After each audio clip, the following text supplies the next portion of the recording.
million mornings filled my heart. The sound of a million angels sang my song.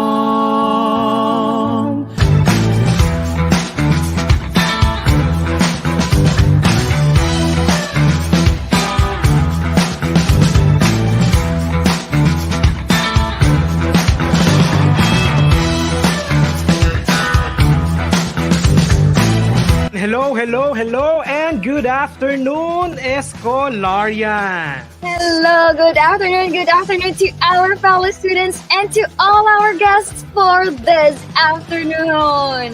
This is the USC Weekends 2022 Panimula. With of course the theme, Pilipinas sa mga susunod na bukas, Hiyaw Kabataan.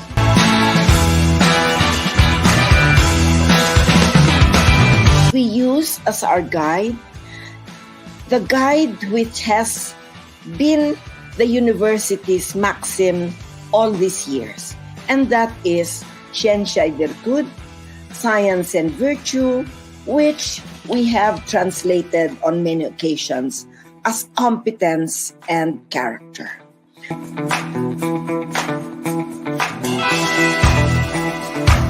Presenting the school councils and organizations of Centro Escolar University, Manila.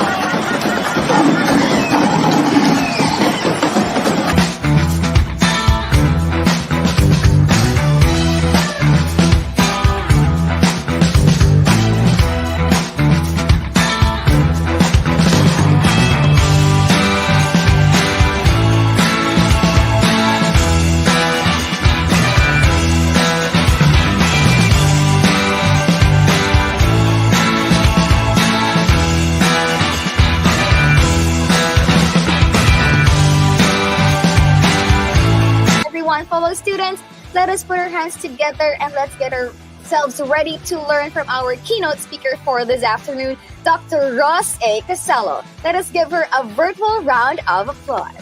Good morning from Madrid.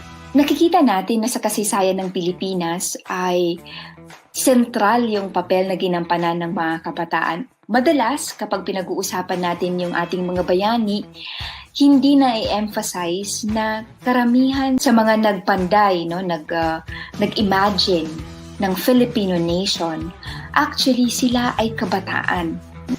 Nasa kamay nating mga kabataan, ang magiging pasa kung ano yung magiging turnout ng ating pagpili ng mga leader ngayong taon.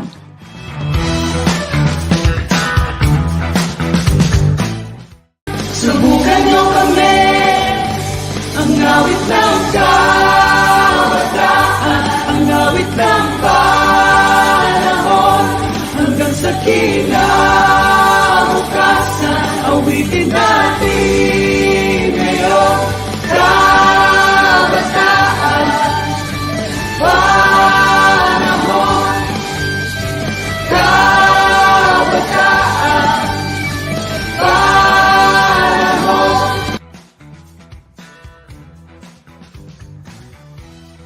isa sa mga component, isa sa mga mahalagang ingredient kung paano tayo dapat effective na kumilatis ng politiko, track record. Diba? Laging sinasabi yan. Track record. Kilatisin ang track record.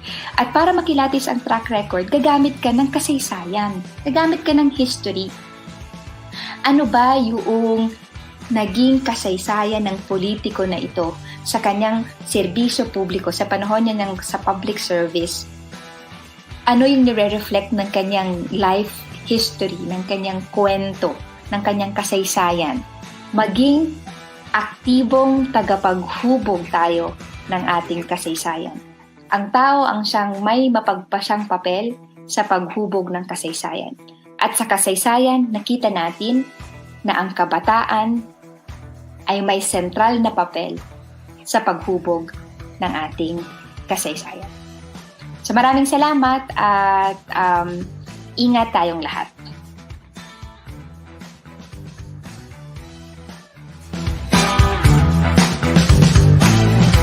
Tayo. Okay.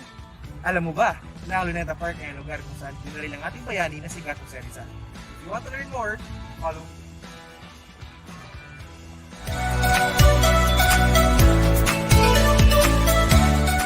Alam namin ang pakiramdam ng hindi pinakinggan. Ang pakiramdam ng matakot at sumunod na lang. Ang pakiramdam na mag-isa at walang katuwang. Kaya hindi namin pipiliin ang magsawalang imig na lang. Sama-sama nating paghandaan ang tamang paghakbang. Dahan-dahang suriin at alamin na siyang may pinta ang ating kalayaan.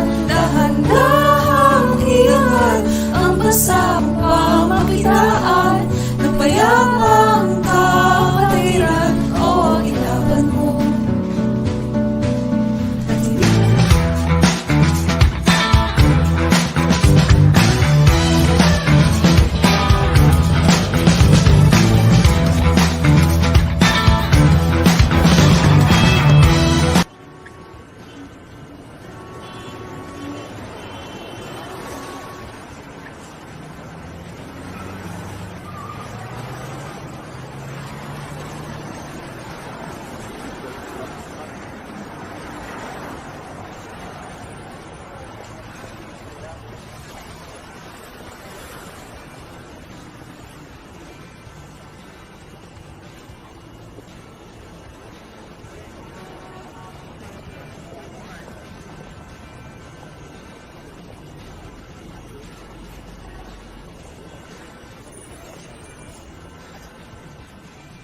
Grabe, partner. Napaka-mysterious naman nun. Nakakapangilabot.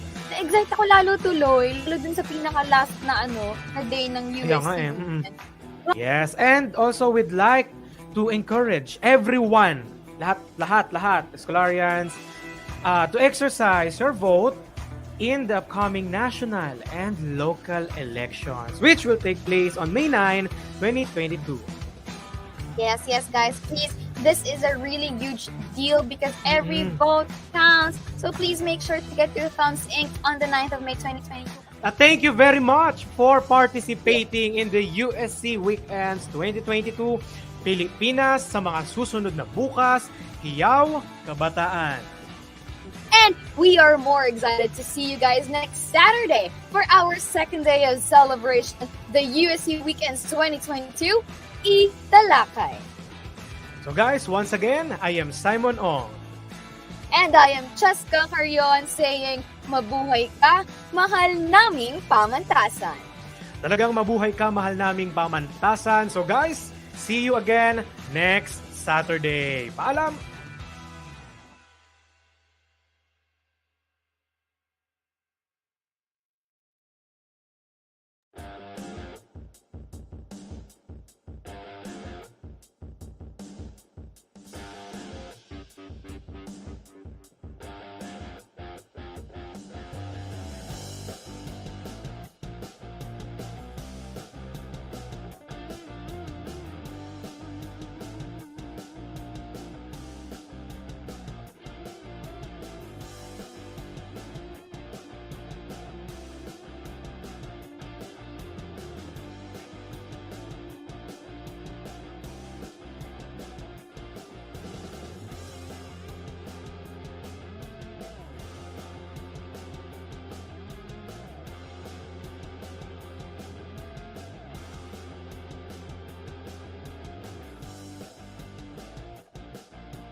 Let us all bow our heads for the doxology in the Philippine National Anthem to be led by the CEU Singers Manila and the CEU Concert Band.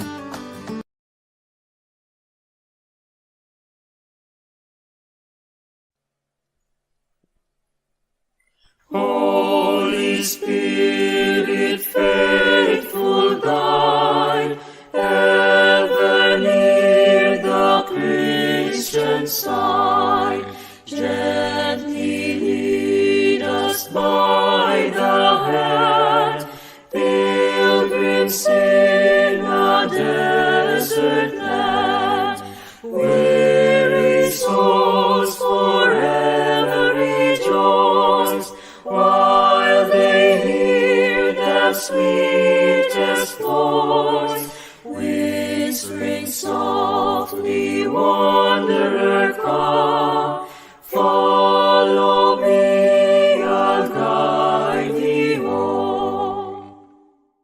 Ever present, truest friend, ever near thine aid to lend, leave us not to doubt and fear, groping on in darkness drear, when the storms are raging sore, hearts grow faint and hopes give o'er, whisper softly, wanderer, come, follow me, I'll guide thee home. Amen.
Get ready, Escolarians! The second day of the USC Weekends 2022, Pilipinas sa mga susunod na bukas is about to start. Let us now welcome our host for the second day of the USC Weekends 2022, E-Talakay, Miss Maria Nicole C. Garrido and Miss Micaela G. Uson.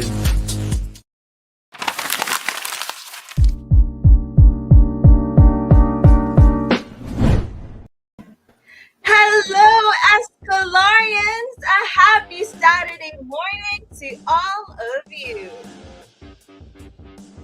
Good morning, everyone! What's up, Escolarians? We welcome you to the second day of the USC Weekends 2022 Pilipinas sa mga susunod na bukas with the sub-team E-Talakay, Pulso ng Bayan.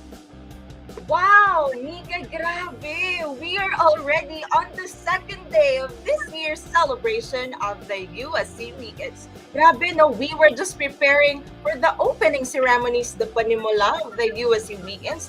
And now, grabe, can't you imagine that? We are already on the second day.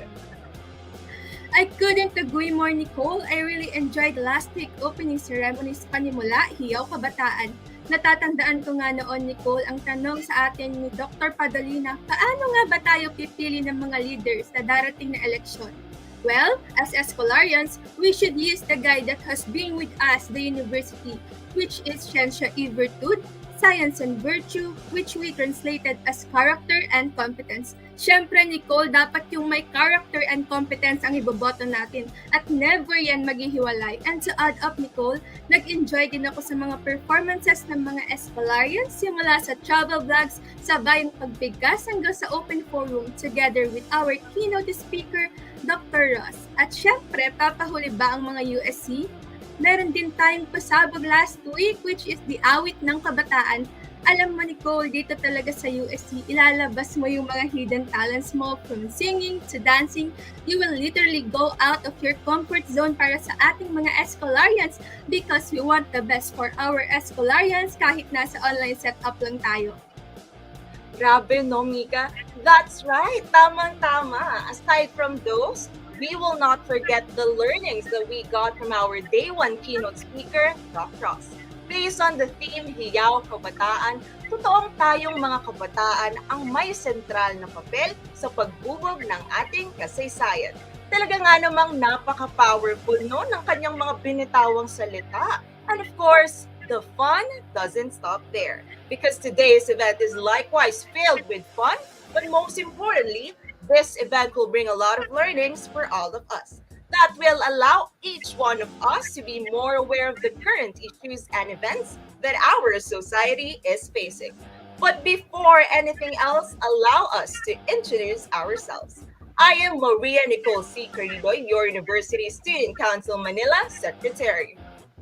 And I am Micaela G. Uson, your University Student Council Manila Auditor, and we are your hosts for today's remarkable celebration.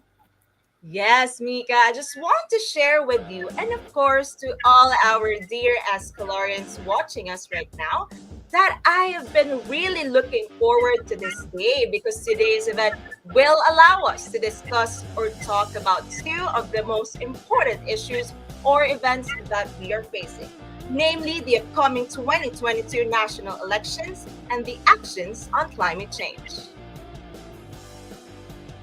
Well, Nicole, alam mo, sa totoo lang, I'm really excited as well. Today's event is really significant and meaningful.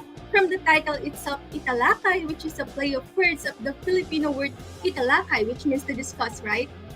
And the incorporation of E, which refers to electronics, as we all know that a lot of things due to the pandemic transition from personal to online. Pero wag kayong mag-alala, Escolarians, dahil for sure mag-i-enjoy at mabubusog kayo sa kaalaman sa araw na to. Yes, Mika, E-Talakay, Pulso ng Bayan will allow us to learn new knowledge and see different perspectives, as well as to grow together as one community. So, I hope all our participants are doing great. Ayan, mag-ingay kayo sa comment section. Ayan. And I hope you guys are staying safe today.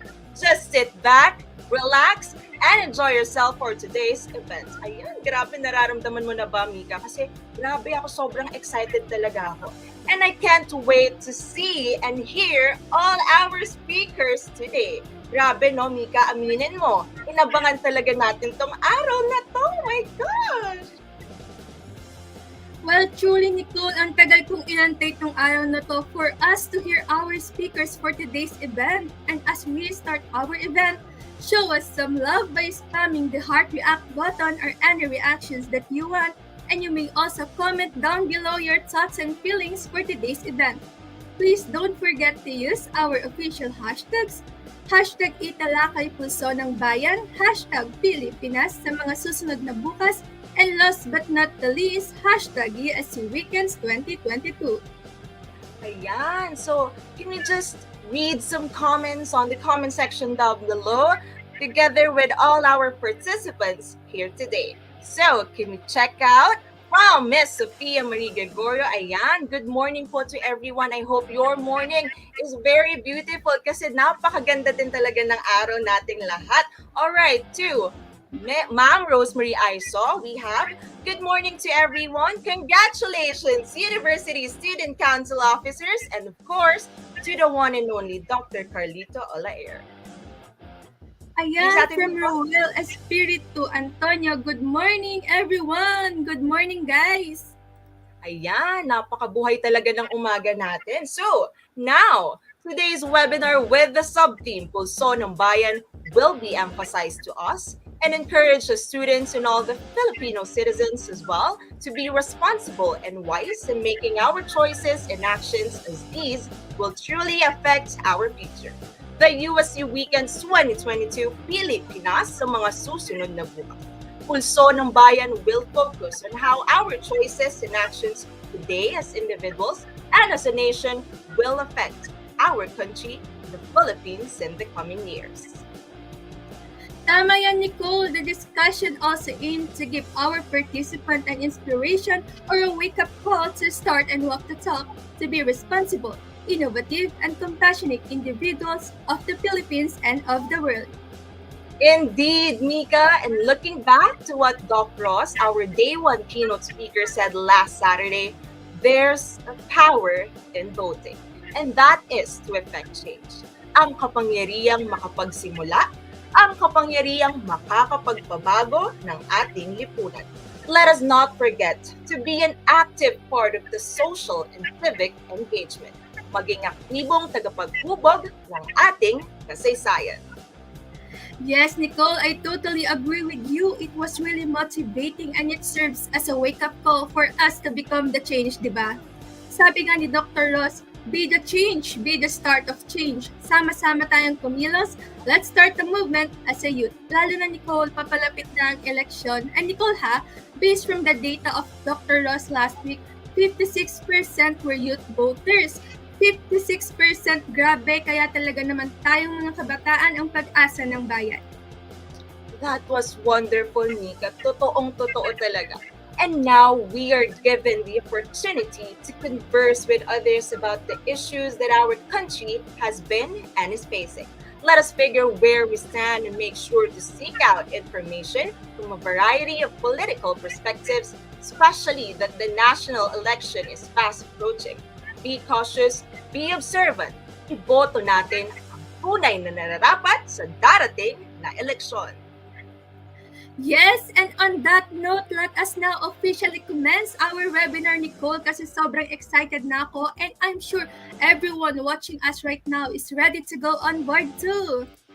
Ayan, grabe, nakaka-excite ang magiging, mangyayari sa ating event ngayon. So, we encourage, again, all our viewers from Facebook and YouTube, again, to type in your warm greetings, thoughts, and feelings on the comment section, and let's spread the best vibes for today. Don't forget to also use our official hashtags. Once again, hashtag E-Talakay Pulso ng Bayan, hashtag Pilipinas sa mga susunod na bukas, and lastly, hashtag USC Weekends 2022. All right, everyone, to kickstart our event, may we introduce Ms. Ria Jana Betchi Del Rosario, the University Student Council Manila Assistant Secretary, and the E-Talakay Chairperson, who will be giving us a remarkable opening message.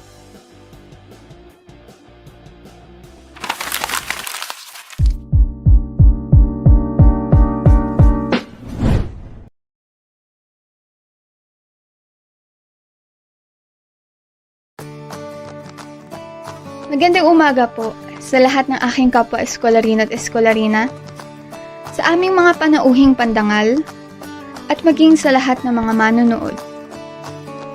Ngayon po ay ang selebrasyon ng pangalawang araw ng USC Weekends 2022 Pilipinas sa mga susunod na bukas na may tema at pamagat na E-Talakay, Pulso ng Bayan.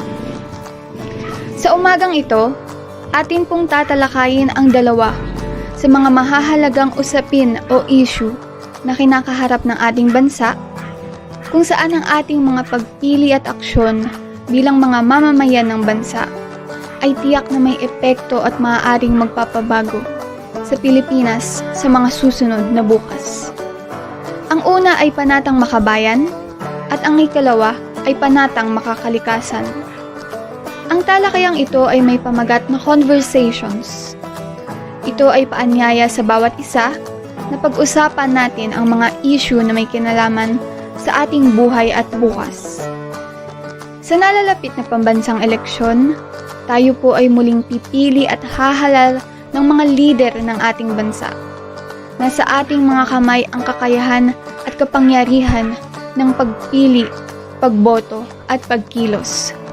Kung kaya't ang pagiging responsable at maalam na Pilipino sa pamamagitan ng ating pagpili at pagkilos ay tunay na may epekto sa ating bayan, sa Pilipinas, sa mga susunod na bukas. Sa usaping pangkalikasan, dapat nating isipin na bawat isa sa atin ay may pananagutan sa ating mundo na alagaan at huwag itong lapastanganin. Dahil kung ang kalikasan naman ang gaganti sa ating kapabayaan, damdam din natin ang ngit-ngit nito. Naway ang ating talakayan ay maghatid ng mga aral sa bawat isa at magbuklod sa ating mga Pilipino na piliin at unahin natin ang ating bansa. Naway ang pulso ng bayan ay gigising sa ating kamulatan na nag-iisa lang ang ating mundo. Iligtas natin ito. Nag-iisa lang ang ating inang bayan. Mahalin natin ito. Muli, magandang araw po sa inyong lahat at naway patnubayan tayo ng Diyos Ama na may likha sa lahat.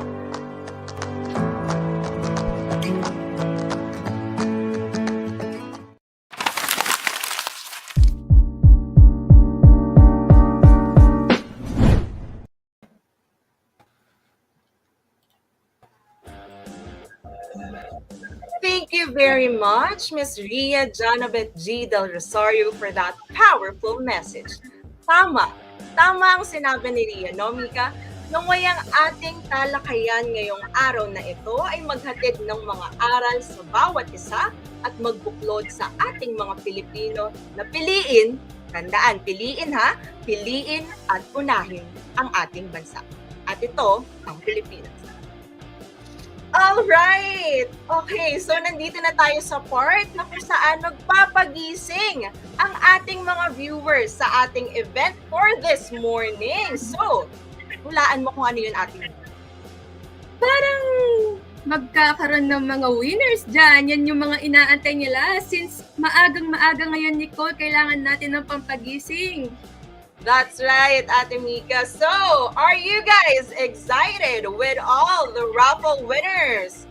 So, as we call our Wheel of Names, we would like to inform everyone that the names from the E-Talakay registration form which you filled in before entering the webinar are your tickets to this raffle, in which 10 lucky winners will win 200 pesos worth of GCash load.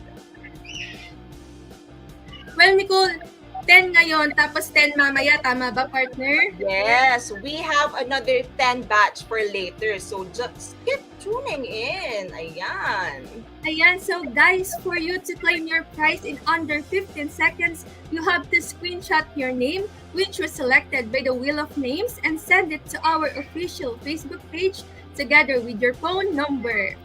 Ayan, and alam ko na naghihintay at excited na ang lahat. Kaya naman, let us start our raffle for the first winner of 200 pesos GCash load.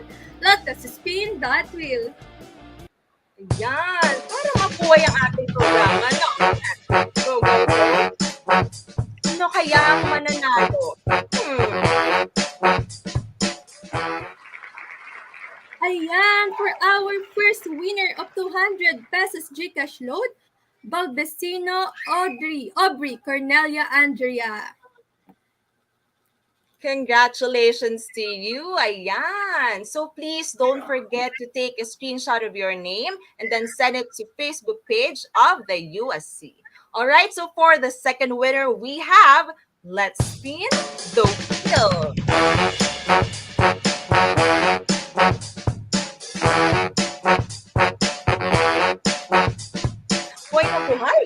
Okay, congratulations! You are the winner of 200 pesos GCash load, Miss Carmela A. Dingal. So please take a screenshot of your name and send it to our official Facebook page. Congratulations! Wow, congratulations from SNHM yan, Nicole! So for our next winner, let's spin the wheel.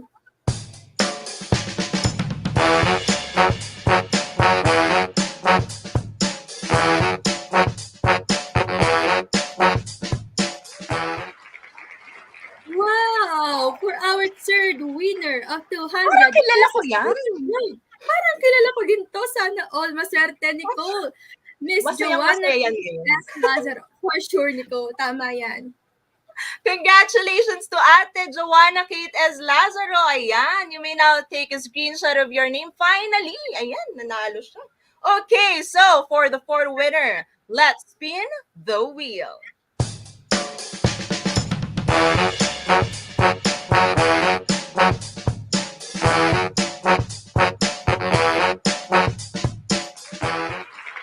Congratulations! You are the fourth winner of GCash Load, Sir Piolo A. De Castro. Congratulations! Ayan, sige, go. Take a screenshot of your name. Ayan, and send it to our official Facebook page. For sure, Nicole, siguro naman nagigising na yung mga nanonood sa atin dyan. Ayan, for sure talaga, no, Mika? Ayan.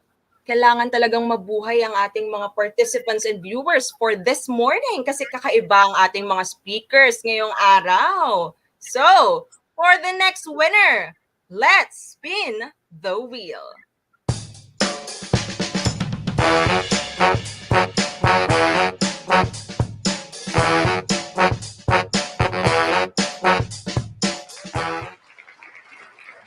For our fifth winner, Jalandri, sorry if I read that right, Castillo, for our fifth winner. Congratulations! Ayan, Diyos ko, panalong-panalo talaga ang ating mga participants for today. So, ayan, congratulations. You may now take a screenshot of your name and then please, you may send it to our official Facebook page, Central Escolar University, Manila. Ayan. So, for the next winner, we will be having the sixth one. So, let us spin the wheel. While spinning the wheel, good morning to Ronan Stephen from Site Stock Department. Yan, good morning to you, Ronan Stephen. Congratulations! You are the winner of the GCash Load, Ma'am Paula Marie R. Viesta. All right, congratulations! Congratulations! Ayan, yan, huwag natin Screenshot kakalimutan. your name, guys, and send it to our official Facebook page. Ayan, that's right. So, are you ready for the next winner? Ayan, abangan natin yan ng ating mga viewers right now. Alam kong hindi lang tayong umaasa. Sila din for sure. No, ate? Oo naman, Nicole, pero sana kasama din tayo. Baka naman. All right, let us spin the wheel. This will be our seventh winner of the GCash. So here it is. All right, congratulations to Paula Andrea G. Milad. Ayan, please take a screenshot of your name and then send it to our official Facebook page. Congratulations! Congratulations, everyone! Okay. Again, reminder everyone, please don't forget to screenshot your name and send it to our official Facebook page together with your number.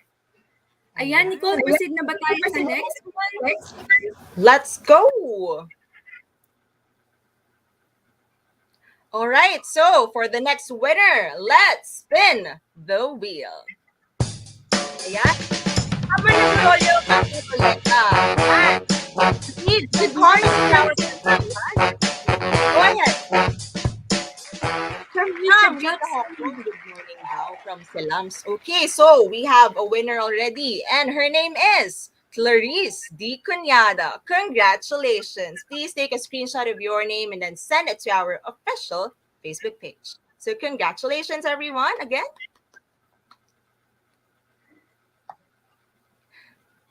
So for the next winner, again, ayan.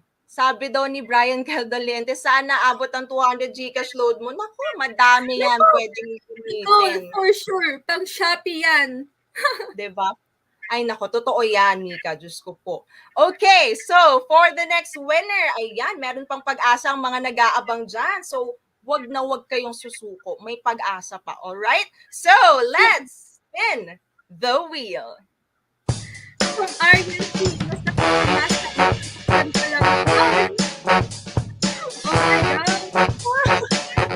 Parang nakaka-relate ko dyan. Yes, pero naman sa first 10, meron pa tayong first 10 winners of 200 pesos Gcash load. Mamaya yan. So, Okay, ayan na so I guess we already have a winner. So congratulations to Rina Gel B. Ricabar. Congratulations. You may now take a screenshot of your name and then send it to our official Facebook page. Thank you. Ayan, so magbasa pa tayo ng comments while nag-roleta tayo, di ba? Okay. So, let's spin the wheel for the next winner. So, last na ito. Ayan. So, later on, we'll be having our last 10 raffle winners at the end of our program. So, please, ayan, sabi ni Mr. Jericho Batulan Gamad, good morning daw. Ayan. So, congratulations. For our last winner, we have Cassandra Nicole Cio Junio. Ayan. Please take a screenshot of your name and then send it to our official Facebook page. So, I guess that's it. We already have the 10 raffle winners for our first part of the raffle. So, ayan. Congratulations to everyone once again. Again, guys, huwag mawawalan ng pag-asa. Meron pang 10 mamaya yan. Yes, kaya kung ako sa inyo guys, abang-abang tayo later on, okay? And now, moving forward, to introduce to you our first speaker for the voters' education topic of our E-Talakay entitled Conversations 1, Panatang Makabayan. Grabe no, Mika. Gusto ko lang talagang sabihin na napaka-importante nito. Hindi lang sa ating lahat, kundi pati na rin para sa bayan. That's why we are doing this, to be able to inspire one another kung sino ba talaga ang dapat nating iboto para sa ating bansa, ang Pilipinas. And then, let's go on. Well, Nicole, alam mo, super excited ako sa first speaker natin for today. Pero before that, bakit hindi muna tayo manood ng isang napakagandang intervention number from our Escolarians? Yes, I believe that's right, Ate Mika. So, why don't we watch an intermission number from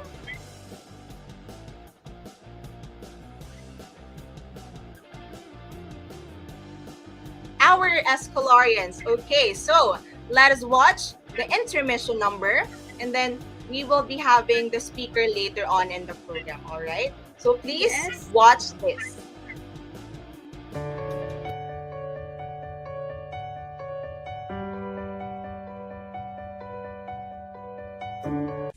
Nagsimula ang lahat sa pag-usisa. Ako bilang isang munting bata, na sa tuwing maririnig ang mga patalastas ng mga politiko sa telebisyon, alam ko na, malapit na ang eleksyon. Kinakabis ako pa nga yung mga kanta na tila sa mga tenga ko ay isang magandang musika. Kahit na sa mga panahong iyon, hindi ko pa sila lubusang kilala. Pero para sa akin, ang mga pangalan nila ay may daladalang pag-asa. Ako, na isang batang musmos ay aliw na aliw sa tuwing makakikita ng mga sumasayaw at kumakantang politiko. Dahil pakiramdam ko sila ang magiging boses ng masang Pilipino. Magsusulong ng magandang edukasyon para sa mga batang katulad ko. Mangangalaga sa pera ng bayan, hindi ibubulsa kahit na 1 piso. Kaya pangako ko noon, kapag lumaki na ako, mga kagaya nilang iboboto ko. Mga kagaya nila ang iboboto ko.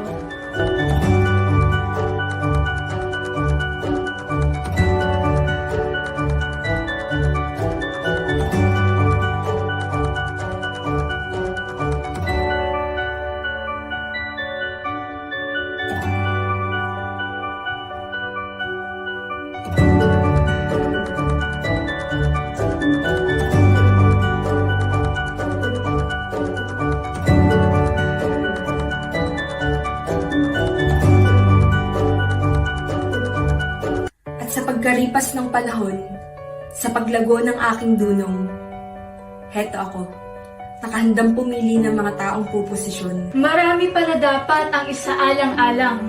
Hindi pala kasikatan ang tunay na batayan sa pagluluklok ng mga uupong lingkod bayan. Ngayon ko lang din napatunayan na wala pala sa kulay ng partido o kung ikaw ay kaalyado ang may tunay na malasakit sa bansang kinagisnan ko. Napagtanto ko rin na ang kahusayan sa pamumuno ay wala sa apelyido, na ang bawat tumatakbo ay may kanya-kanyang ugali at prinsipyo. Ngayon ko lang din naisip na ang mga nasa posisyon ay hindi naman talaga dapat sinasamba, na sa tuwing may mali sa kanilang pamamalakad ay palalagpasin na lamang ng ating mga mata. Kaya't heto ako. Isang munting bata noon na ang tingin sa eleksyon ay parang isang dula. Madaling madalakad sa peking impormasyon at balita. Ngayon ay titindig, maghahayag at mangingilatis sa kung sino ang tunay na hangarin sa bayan ay malinis. Dahil marami ang naghahangad sa makapangyarihang upuan, nagsusuot ng maskara at pabango makuha lang ang simpatya ng sambayanan. Na sa tuwing eleksyon kumangampanya ay parang isang binatang nanghaharana, bit-bit ang mga matatamis na salita, mga pangako at kanya-kanyang plataforma. Na pagkatapos iluklok nagpapalamon naman sa bulok na sistema. Sino nga ba ang totoo? Yung hindi puro mukha at malalaking pangalan ang ibibida sa nagawang proyekto. Yung magiging tapat at hindi kukubrahin ang milyong piso. Yung hindi lang basta politiko pero tunay ang serbisyo publiko. Yung makikinig sa lahat at hindi lang sa mayayaman. Ang maghahatid sa atin sa maunlad na kinabukasan. Hindi babalikutin ang kasaysayan. Bagkus isusulong ang mga aral at hangarin sa kasalukuyan. Handang proteksyonan kahit ang pinakamaliliit na mamamayan. Kaalaman, kakayahan, karanasan. Ano nga ba ang kailangan para maging isang matino, mahusay at maaasahan na lingkod bayan? Sana sa darating na halalan, pumili tayo ng totoong may pagmamahal sa perlas ng silangan. Mga lider na handa at matapang, yung magiging boses hindi lamang ng iilan, ngunit representasyon ng bawat Pilipinong one.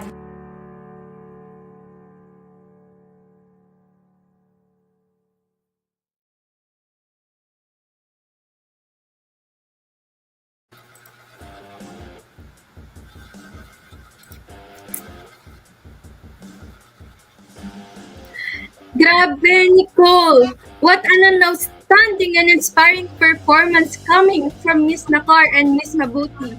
Thank you so much, guys. Pero alam mo, Nicole, kagaya nga nasabi nila, wala sa kasikatan ang batayan, wala sa partido o kaalyado ang pagpili ng totoong leader.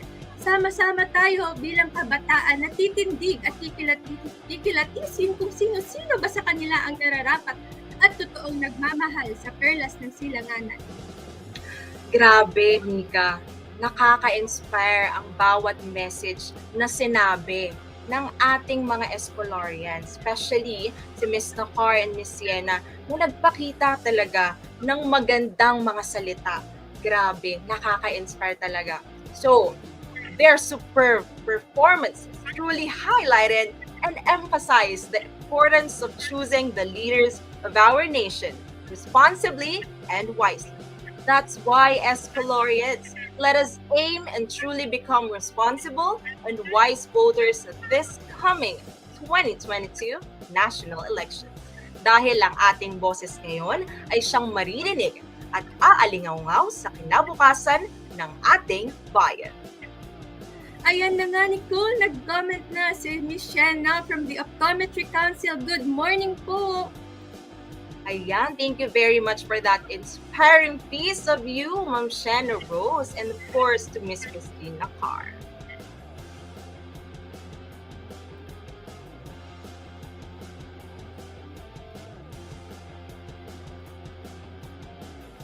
Alright, so please, let's proceed.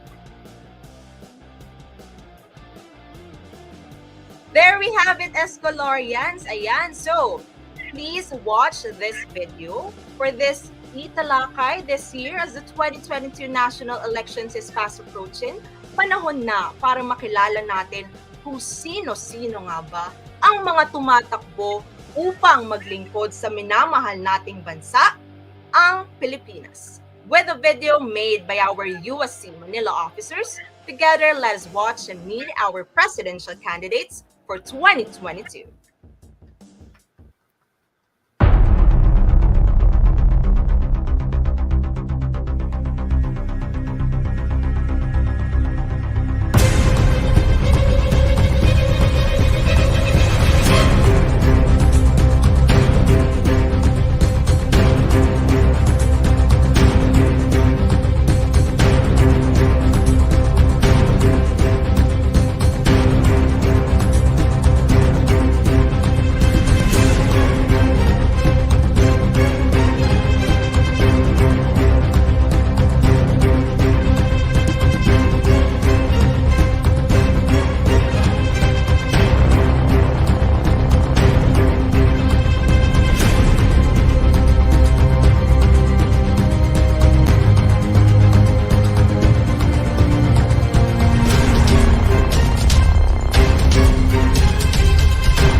happy Escolarian sila mga kandidato sa pagkapangulo ngayong darating na pambansang eleksyon at isa sa kanila ang uupo bilang pangulo ng ating bansa.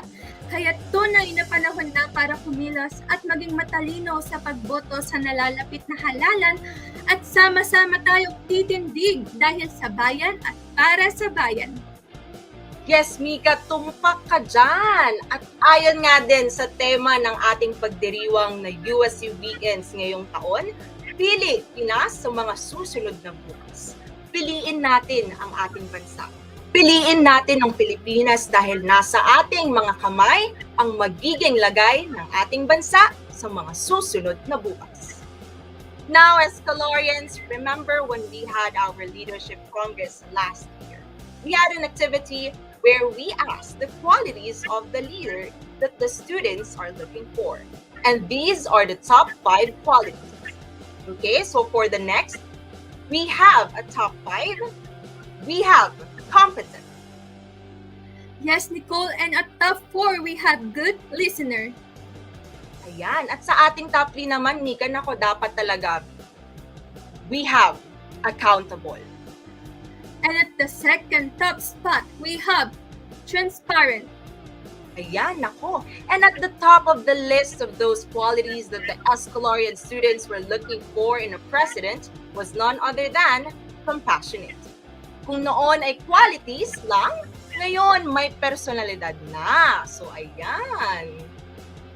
Very interesting qualities, no, Nicole? But before that, I just want to inform everyone na meron tayong 160 viewers from our Facebook Live and YouTube. And with that, guys, let us see and hear from you once again. Ika nga natin. Alamin natin ang pulso ng Escolarian na nandirito ngayon as we have our pulso ng Escolarian using Mentimeter. That's right, Nika. The link of the Mentimeter will now be posted at the comment section. So, check it out, Escolarians, and please join us. Ayan. So, let our voices be heard. Ayan, please join us. So, once again, we are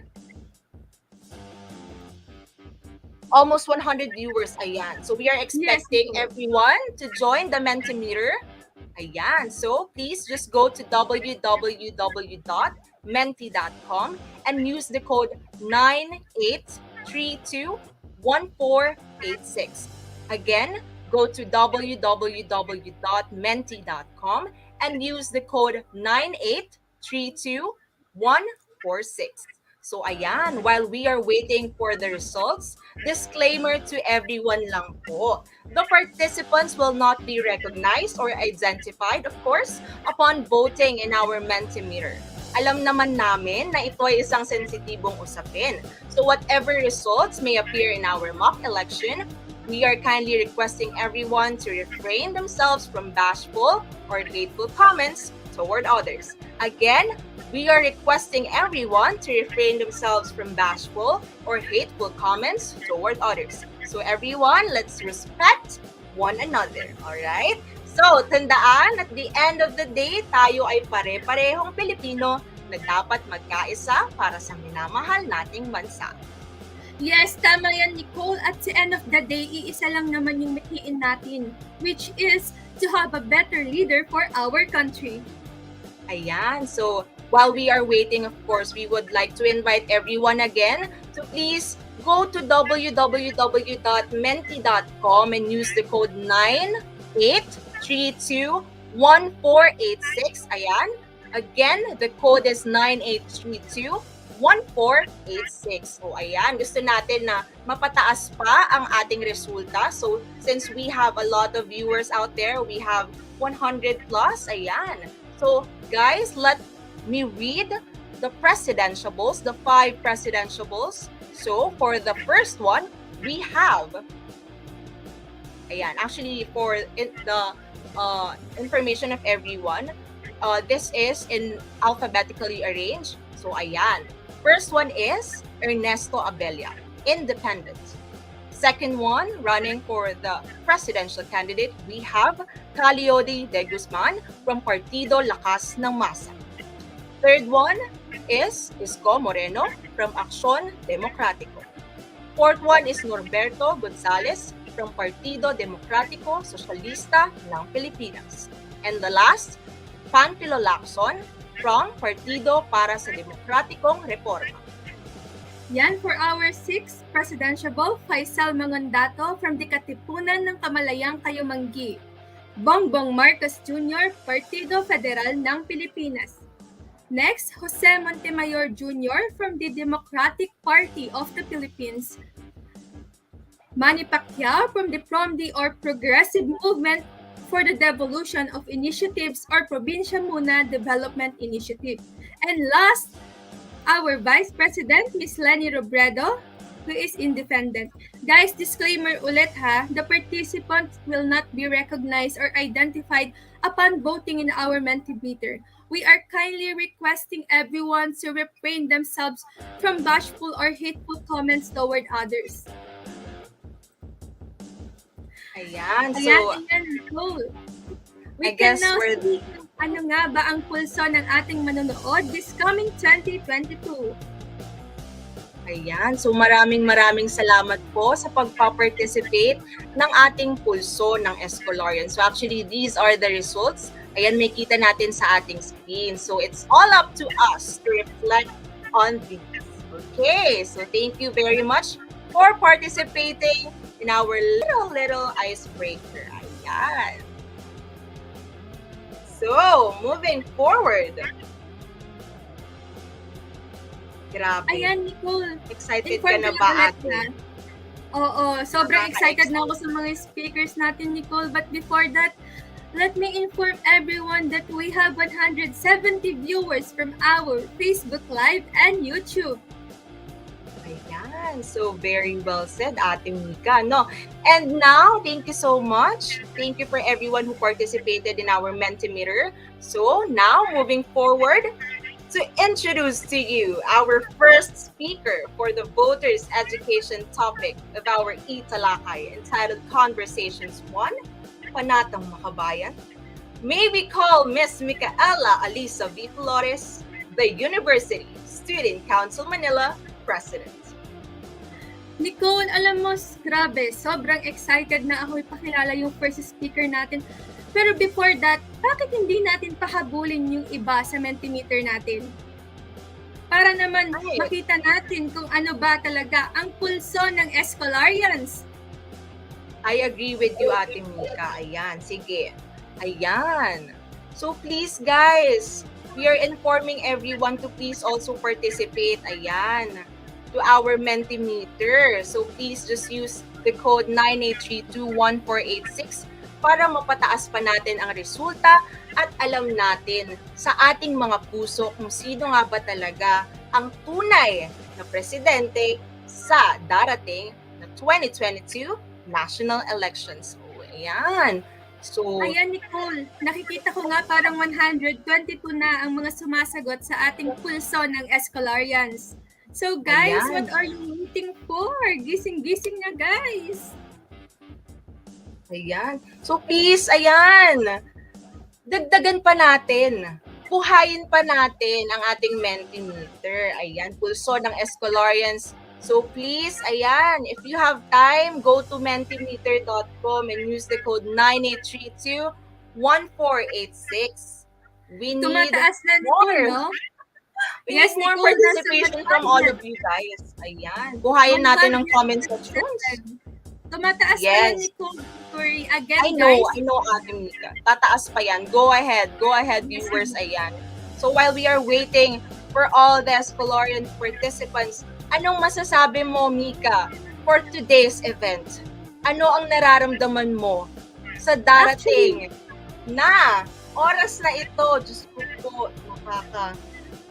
excite ang mga pangyayari. Sobrang aga ko nagising ngayong araw kasi hindi ako makatulog sa sobrang excited ko para sa ating mga speakers.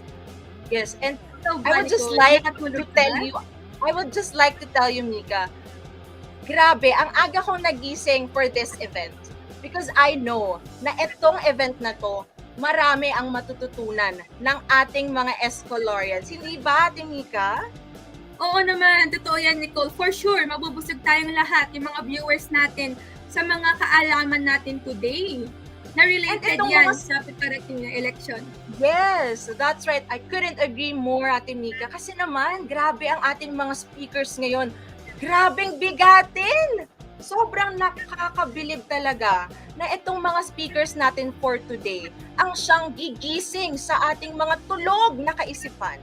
So dapat talaga iboto natin kung sino ang nararapat na presidente ng ating bansang Pilipinas. Tama ba, yan, Nicole? Yes naman, tamang-tama yan, Nicole. Again, guys, go to www.menti.com and use the code 98321486.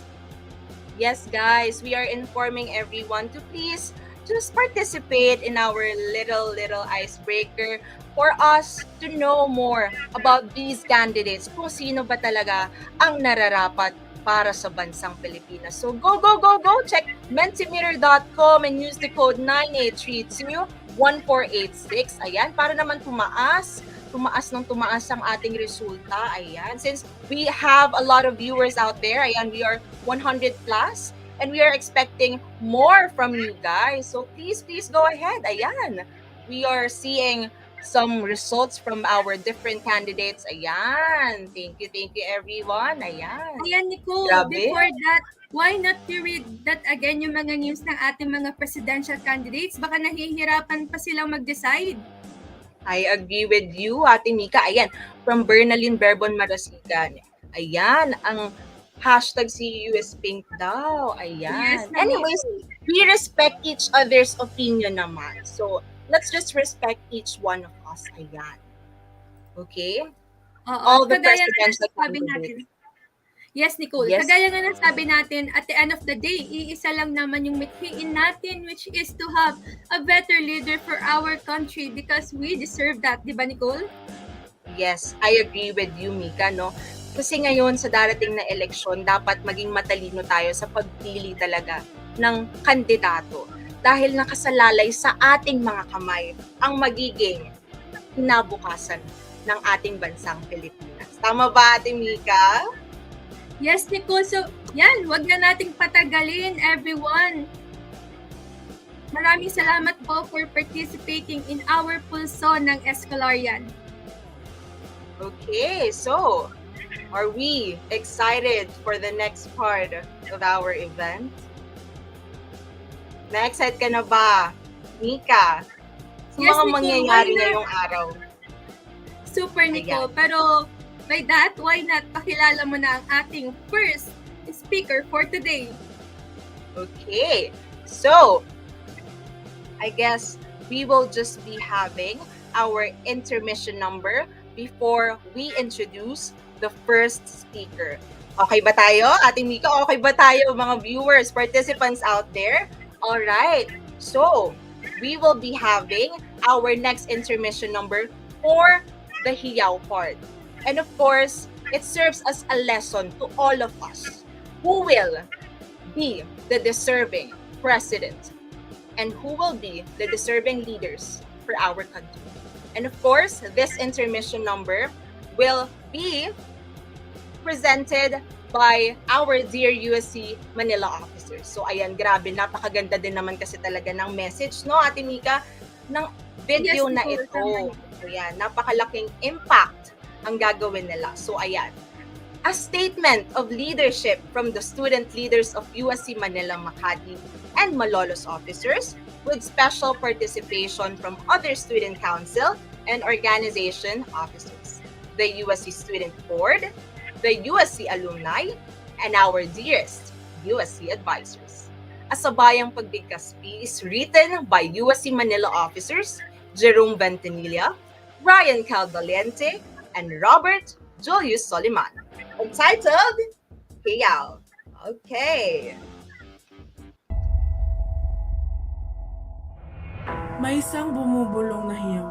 Para kanino ang boses na ito? Para saan ang tinig na ito? Para sa sarili mo? Para sa pamilya mo? Para sa kinabukasan? O para sa minamahal mong Pilipinas? Hiyaw ng 1 milyong Pilipino. 10 milyong Pilipino. 30 milyong Pilipino. 40 milyong Pilipino. 60 milyong Pilipinong hihiyaw para sa ating bayan. 60 milyong Pilipino ang may kakayahan na bumoto. May kakayahan na kumilos at baguhin ang ating kasaysayan. Mahalaga ang boses mo. Mahalaga ito sa bagong diwa ng ating bayan.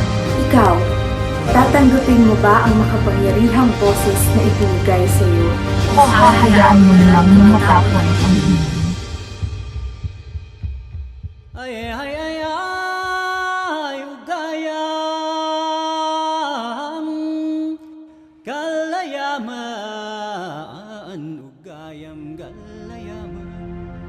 Ang boses ko ay para sa aking pamilya.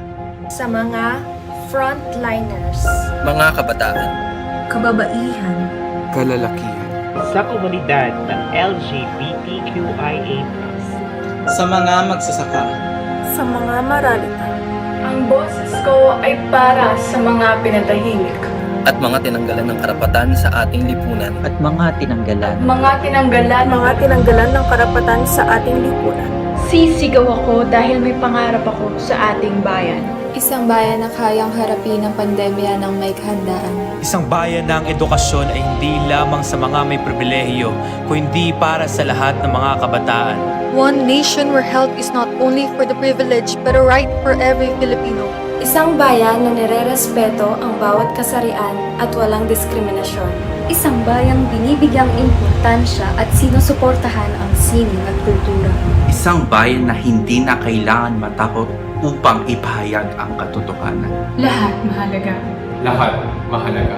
Lahat mahalaga. Lahat mahalaga.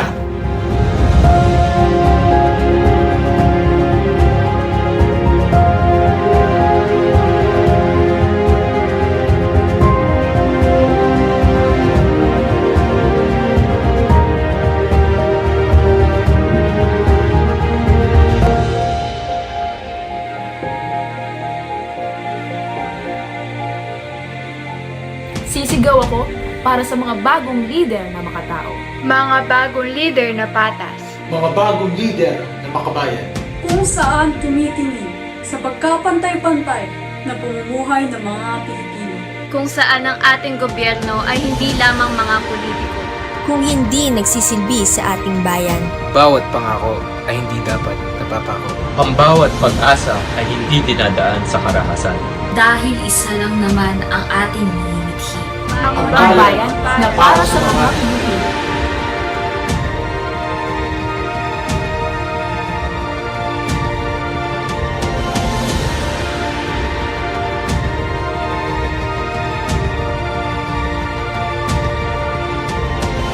Dahil ng milyong Pilipino, may boses tayo. Maging mulat sa katotohanan dahil tayo ang mga bagong bayani para sa ating bayan. Maniwala tayo Hindi sa ating Na ang tamang panahon kung tayo biniyaw.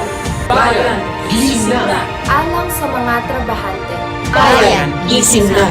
Parahan mga malagugot. Bayan, gising na! Para nagiti pinaulimin. Bayan, gising na! Para tapusin mga edukasyon. Bayan, gising na! Para sa bagong umaga. Boboto tayo. Boboto tayo. Boboto tayo. Boboto tayo. Bayan, gising na!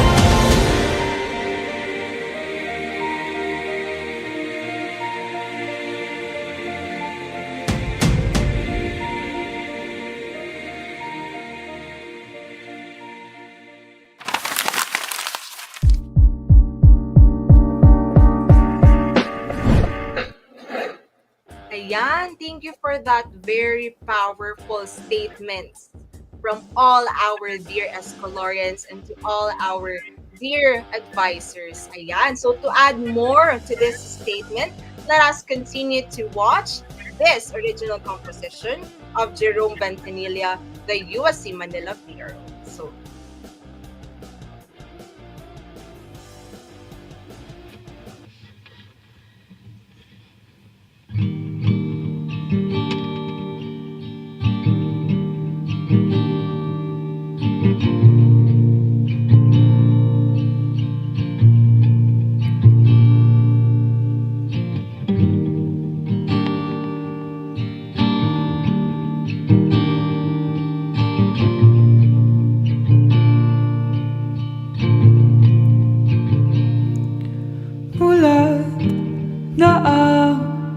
mata sa anino ng mundo.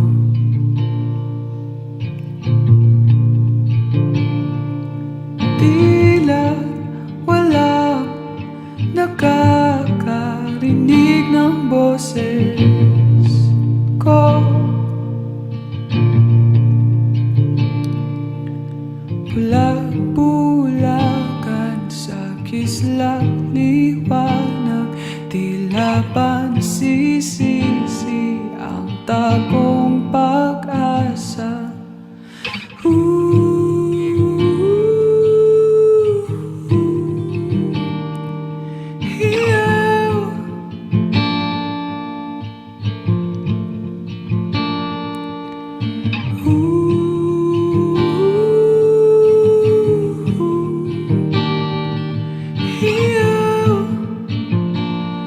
Nang naaping kalayaan, takot sa kinabukasan, sa sinabang araw. Magkakarating ang pabagong sila lang ang may patutunguhan. Bulag-bulagan sa kislap ng liwanag, tila ba nasisisi ang tagong pag-asa.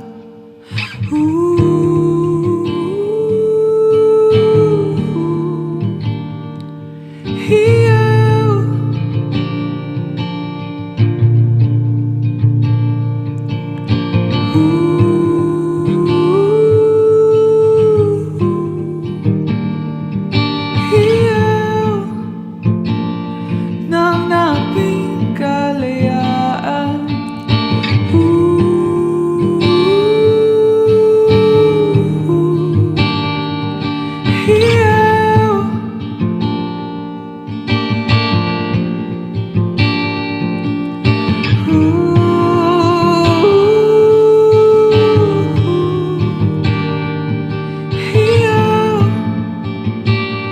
nang naping kalayaan, bigyang liwanag ang di nasisinagan.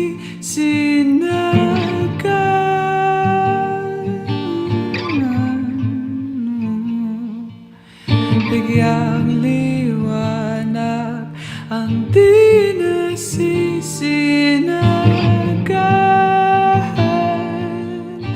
Oh.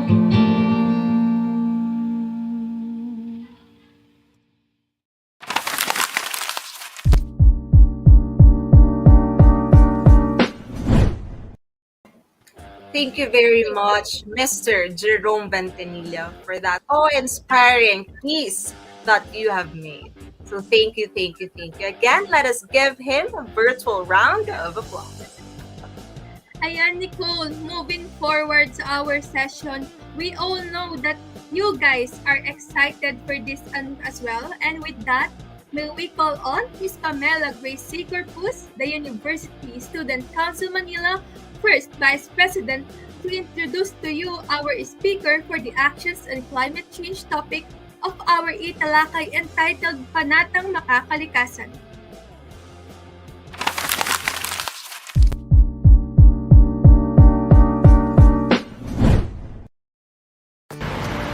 Thank you very much, Ate Nika, and hello, good morning to everyone.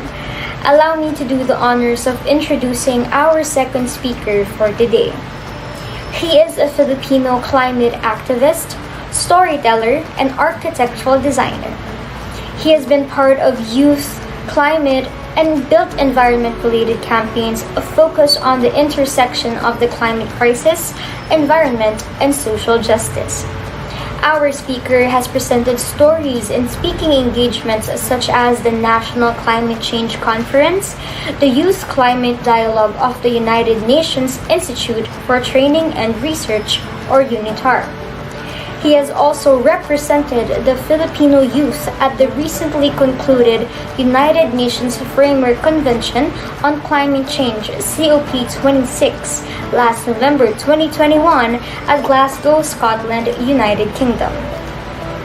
He is a member of the Lost and Damaged Youth Coalition, the co-convener of Filipino Youth Against Parex, the chairperson of the Committee on Environment of the Antipolo Local Youth Development Council in Antipolo City, Rizal, and the executive director of the Specialty Council, the advocacy arm of the United Architects of the Philippines Student Auxiliary National. He is the co-founder of the Youth Strike for Climate Philippines, the pioneer youth-led climate movement and campaign in the Philippines focused on humanizing climate action through activism and storytelling. He is a staunch mobility and transport advocate, conservation enthusiast, and aspiring photographer. This youth can only hope for a greener and more livable world for all. Let us all welcome Mr. Jefferson Estella with a big virtual round of applause.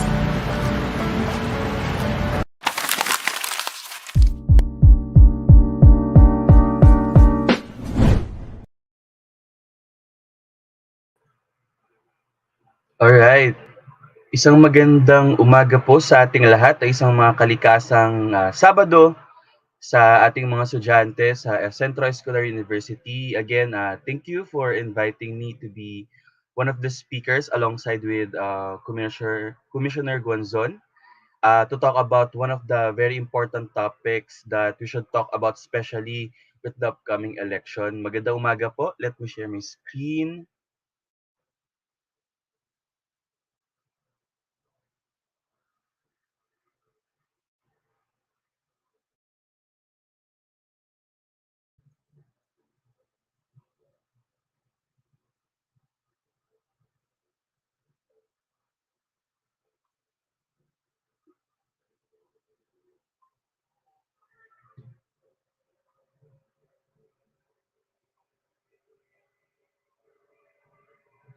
Habang hinihintay po natin yung share screen, no?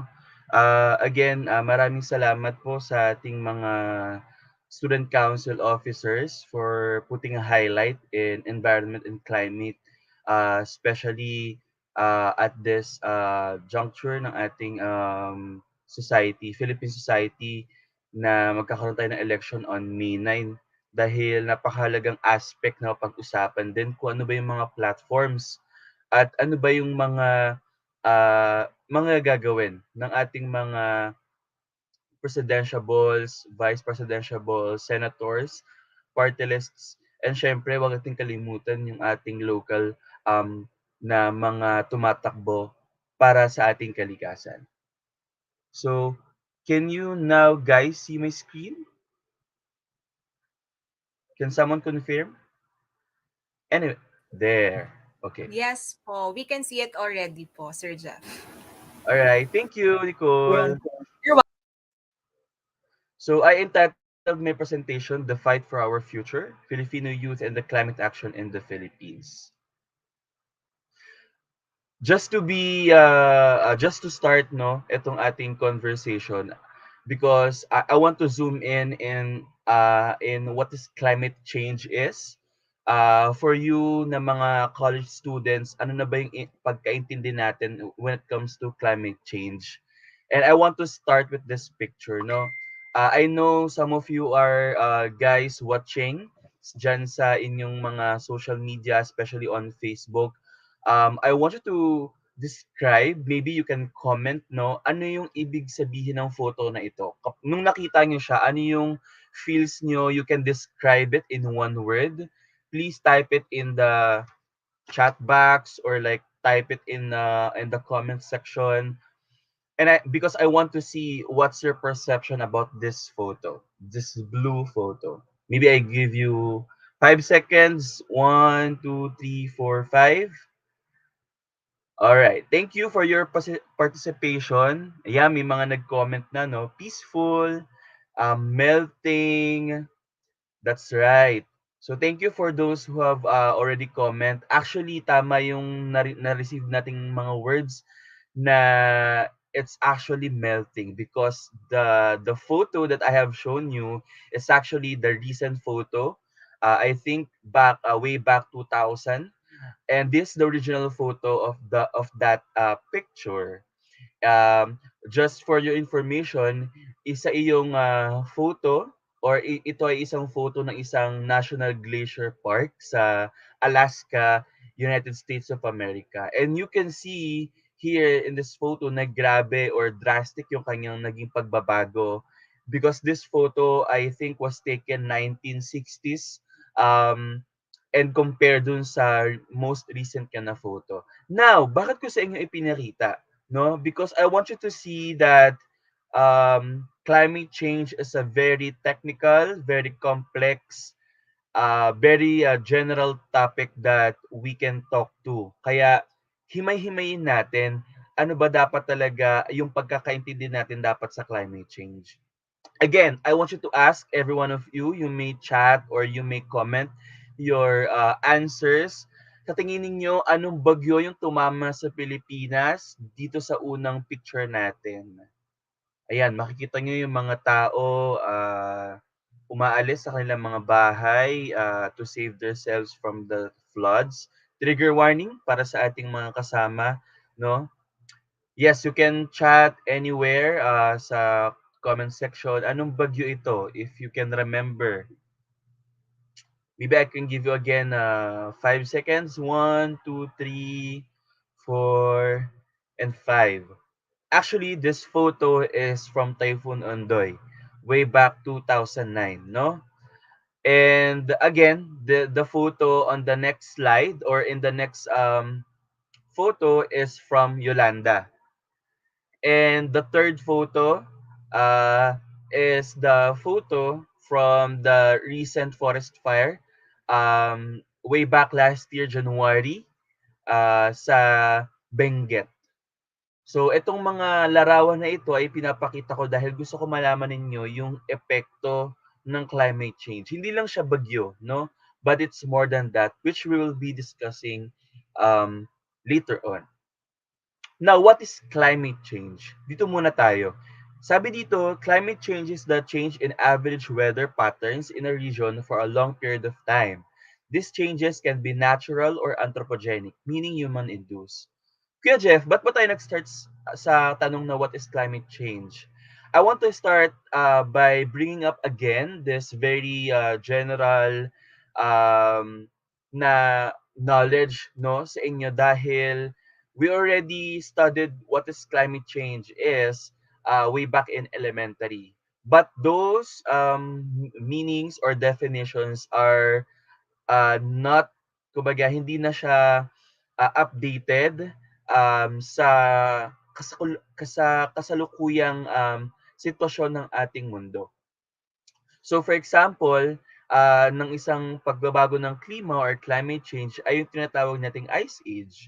Dahil nung panahon ng ice age, nagkaroon ng century na pagyayelo no sa mundo na nagdulot ng kumbaga nag-evolve yung ating mundo in terms of geographical setting, and at the same time binigyan din ito ng pagkakataon na mag-adapt yung ating mga organisms such as yung mga tao, mga hayop at panghalaman.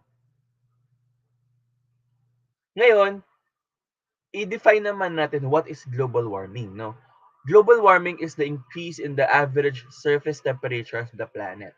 The average temperature of the planet has risen since the beginning of the industrial period.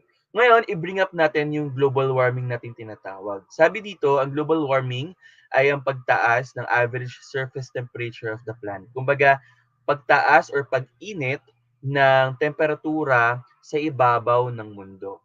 So, nandyan yung, kumbaga, dito malapit sa ating atmosphere, dyan malapit sa ozone layer, kung ano yung nagpoprotekta sa ating planeta. At mas uminit daw simula nung nag-umpisa yung industrial period. Ano yung industrial period? Dito kung saan naimbento ng human civilization yung paggamit ng steam engines, no, ng mga makina, ng mga makinang ginagamitan ng krudo o oil. So, how global warming is changing the climate? So, ibig sabihin daw, paano ba binabago ng global warming yung pagbabago ng klima ng mundo? So, kapag mas matindi yung pag-init ng mundo, mas extreme yung mga pagbagyo, no, or pag-ulan. Mas mainit at dahil mas mainit, mas matindi yung mga tagtuyot. At siyempre, pabago-bago yung temperature in different areas of the world. Magkakaroon din tayo ng pagbabago sa vegetation zones. Kumbaga, yung dating pwedeng taniman, hindi na pwedeng taniman because of the weather, no? Siyempre, andyan din yung pagkatunaw ng glaciers o mga icebergs.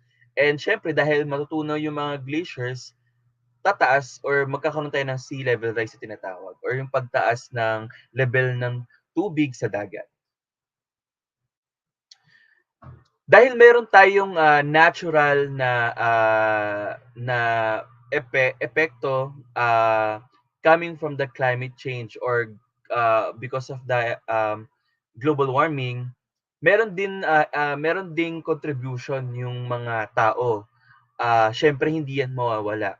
At kung makikita nyo sa photos na ito, starting from 1750 to 2020, nandiyan yung mga bansa na kung saan sila yung pinaka talagang nag-i-emit or nagbubuga ng excessive na carbon emissions to the atmosphere, making the climate more warmer. So makikita nyo dyan, andyan yung United States, andyan yung China, Russia, Germany, UK, lahat ng mga mayayamang bansa na pwede nating makita, no?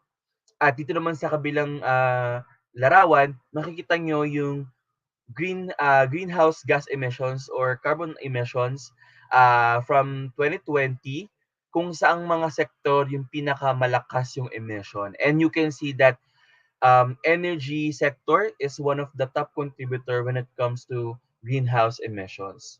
And then followed by other sectors. So, pinapakita ko ito para malaman ninyo na uh, yung pagbabago ng klima ay can be natural, which is from the ice age. And it can be anthropogenic, meaning human-induced, which is coming from these impacts or from these actions, no? Pagbubuga ng carbon emissions from different countries and from different sectors.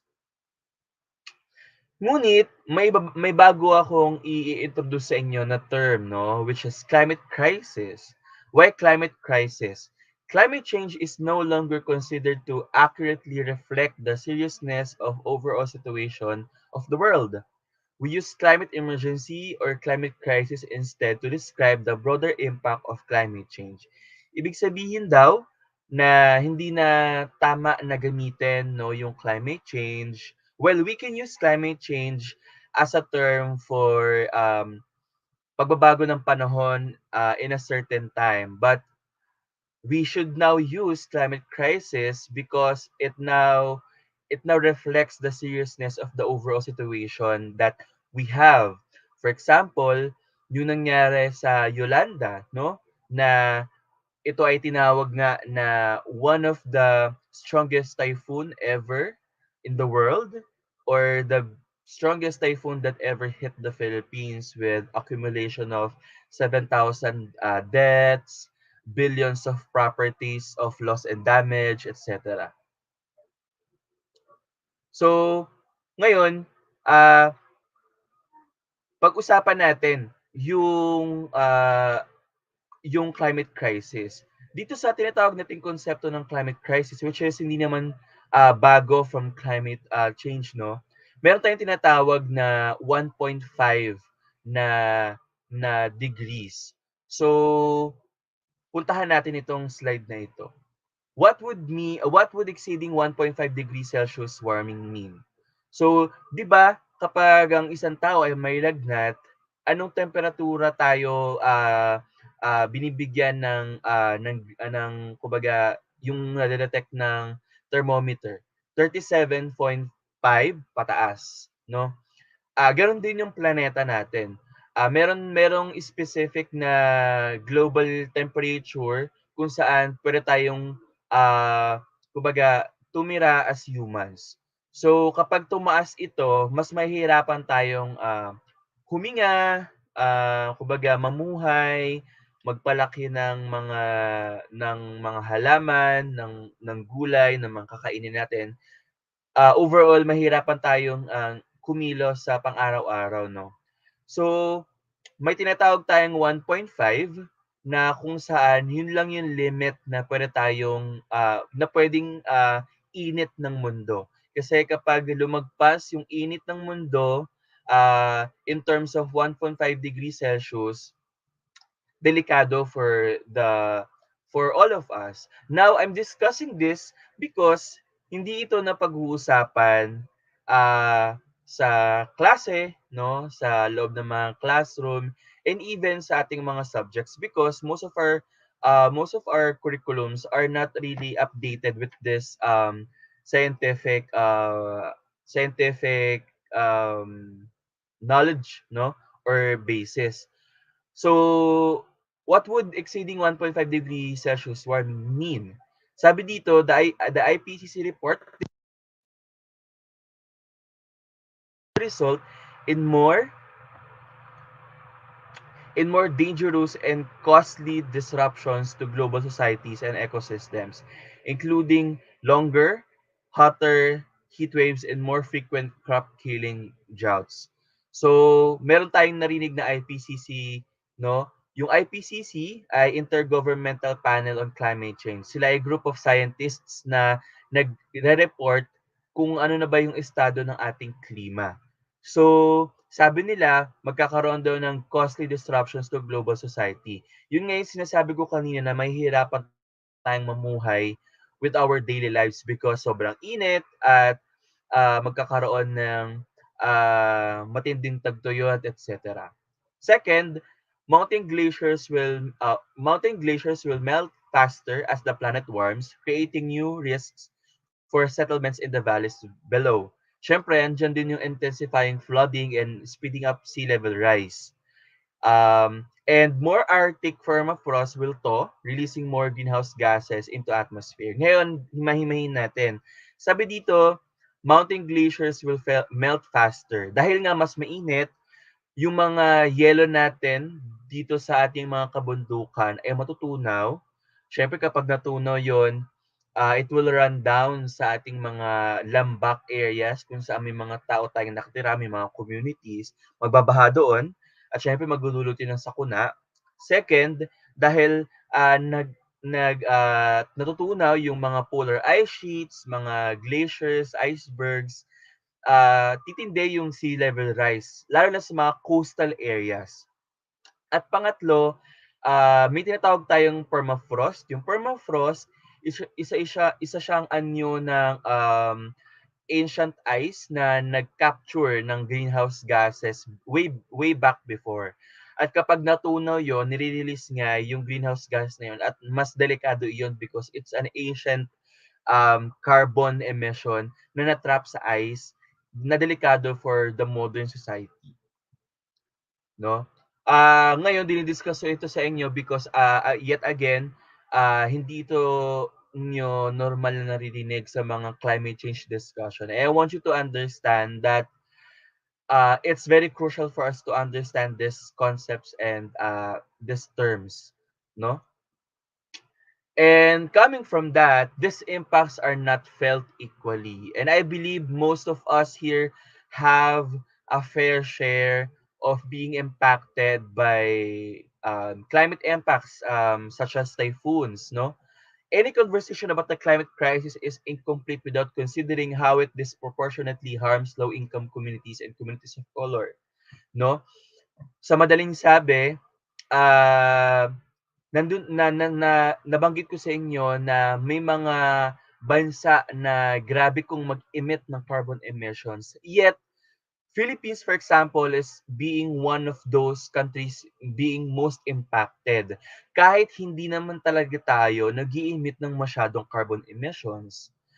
At unfair iyon dahil these countries can, emit so much carbon dioxide tapos magiging mayaman sila, the country will be developed more, people will enjoy more of their country's livelihood. Pero para sa bansang Pilipinas and other countries na vulnerable to climate change, hindi yun maganda dahil once they do it more, mas tayo naapektuhan dahil mas lumalakas yung bagyo. And we have experienced it already for a lot of typhoons. Name it. Yolanda, Ondoy, Maring, Ulysses, Odette.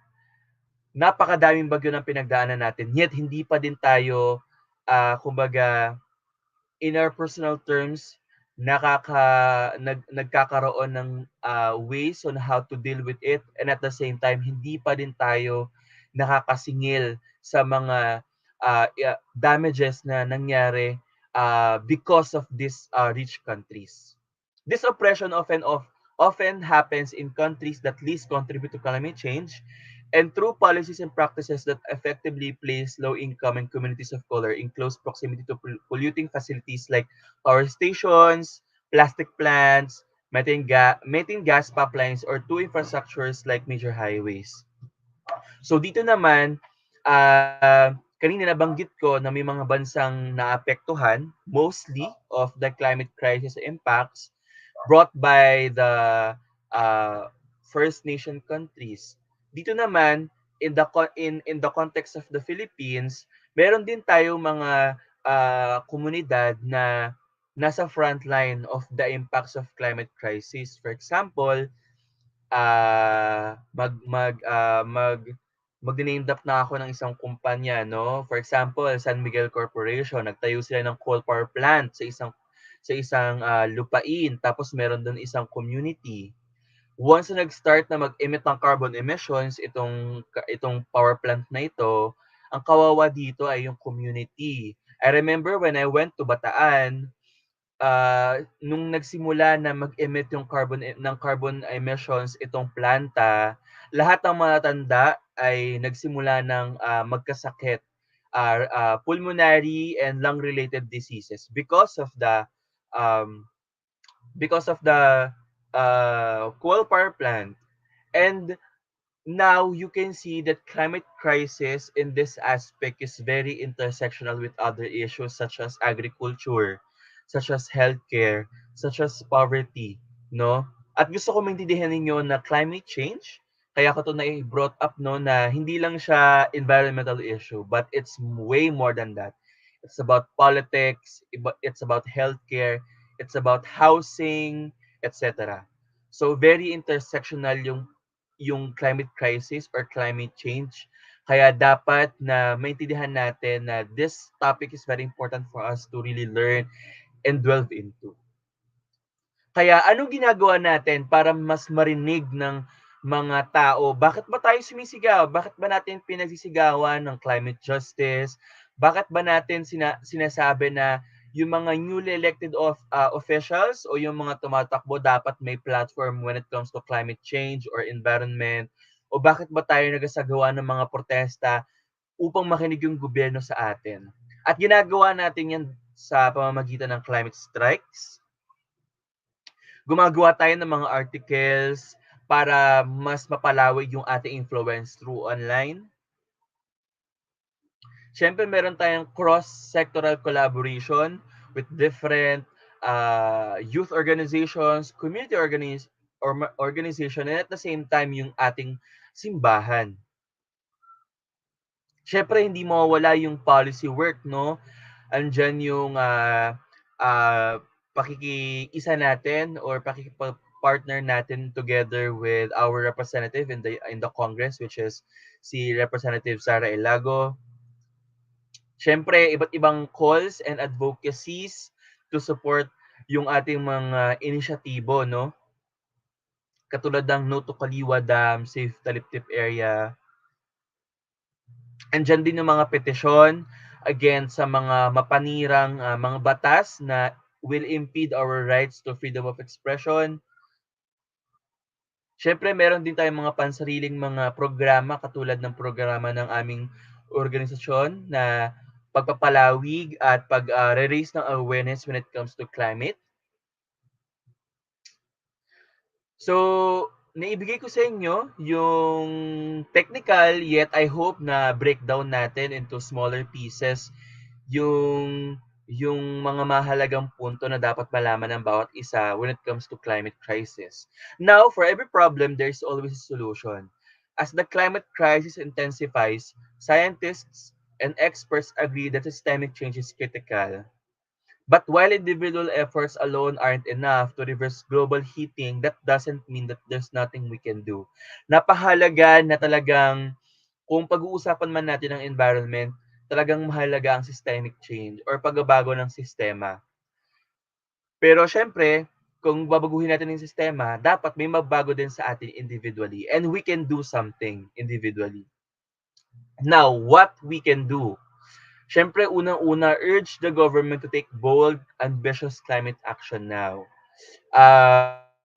Bagamat hindi pa naman wala pa naman tayo sa isang bagong administrasyon, ginagawa na natin na i-urge yung government to take bold and ambitious climate action, which is apparently may ginagawa naman some of the institutions and agencies, but we need more bold, no, na ambitious climate action. Kaya samahan nyo kami na talagang uh, i-rally na gawin ng gobyerno yung kanilang tungkulin when it comes to climate and environmental action na hindi lang puro PR or PR services but at the same time talagang may action. At sana pagkatapos ng terminong Duterte sa papasok na bagong administrasyon ay mas bigyang pansin yung climate crisis, no, dahil isa ang Pilipinas sa pinakamatatamaan ng mga climate crisis impacts. At nakita natin yan sa mga nagdaang taon na dapat tayo ay maging isang handa but at the same time pangalagaan ng bansa yung mga natural resources natin. Pangalawa, help raise climate ambition by using different mediums and platforms.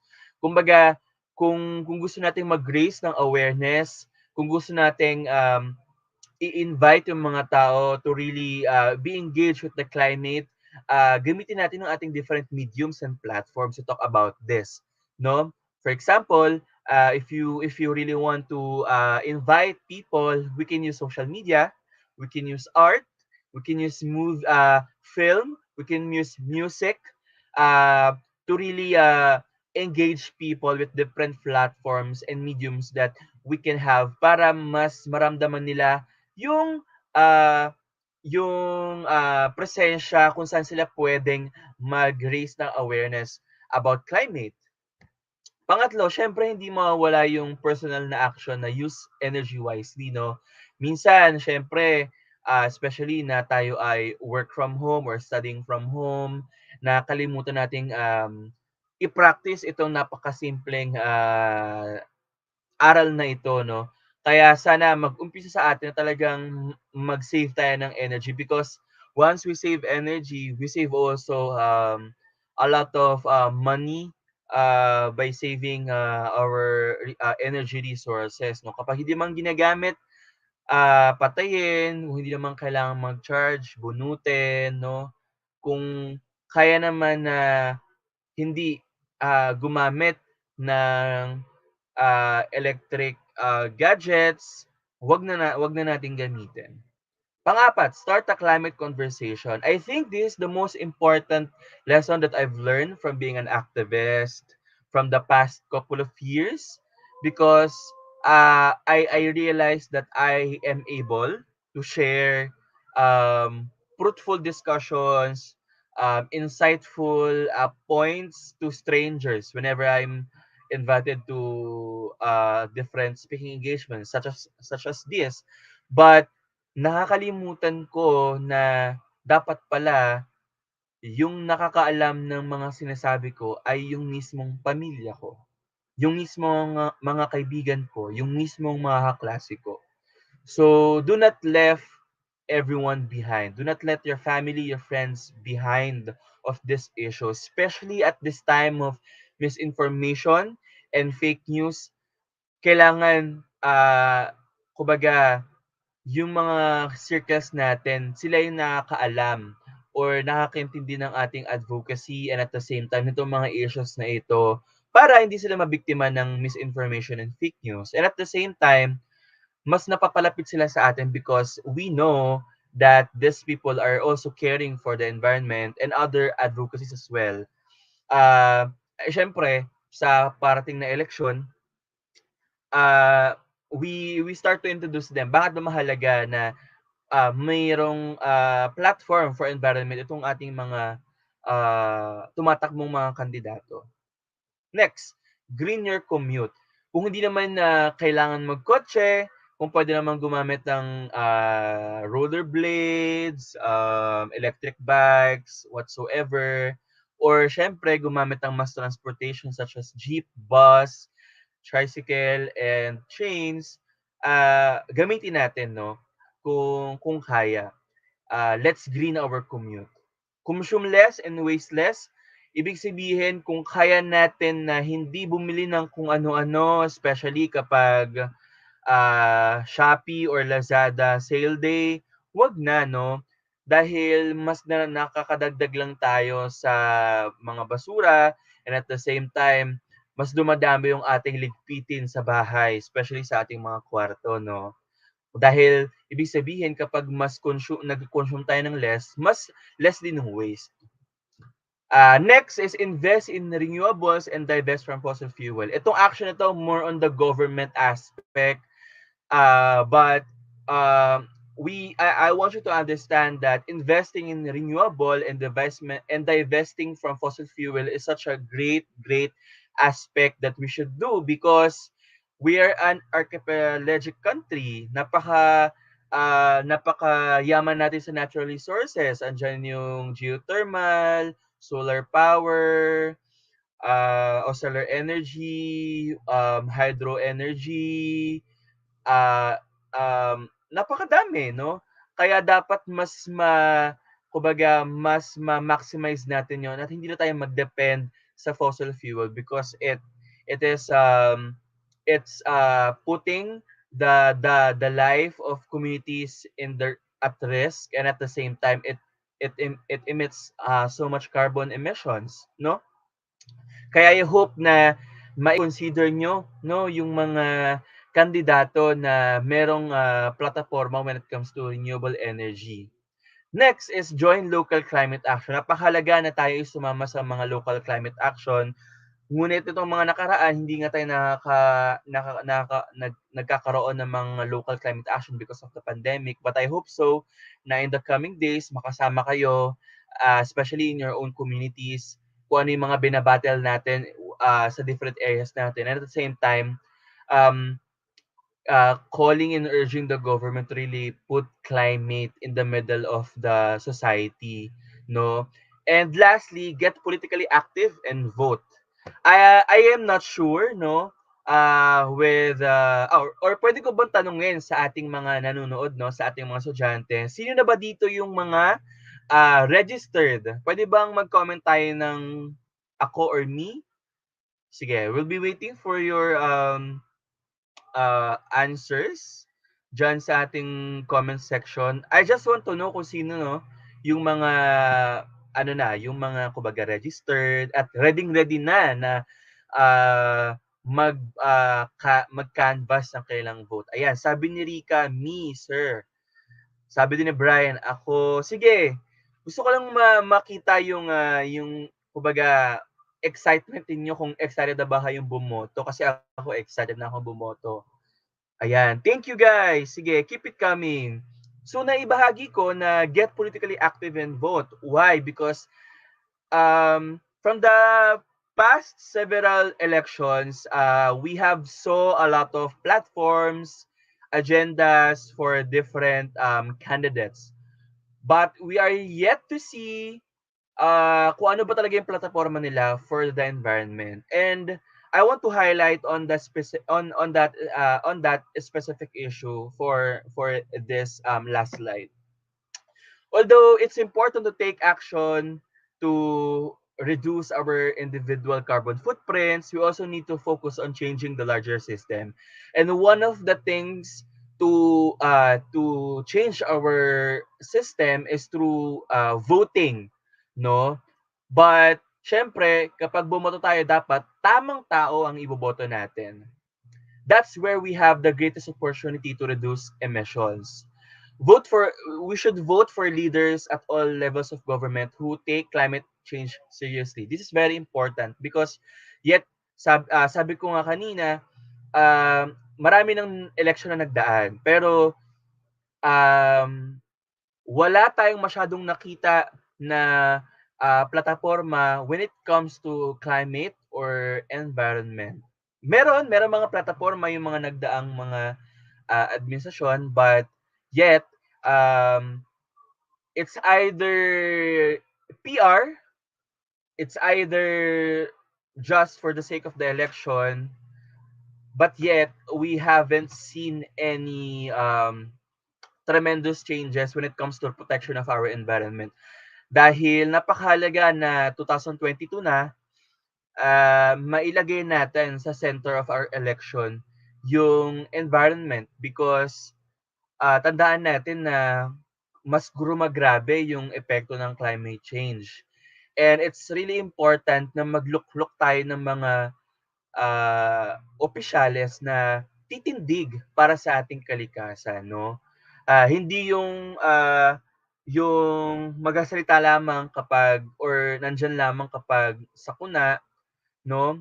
Kasi sobrang nakakasawa na guys, no, na lagi na lang tayong binabagyo tapos meron tayong donation drive after. Sobrang nakakapagod.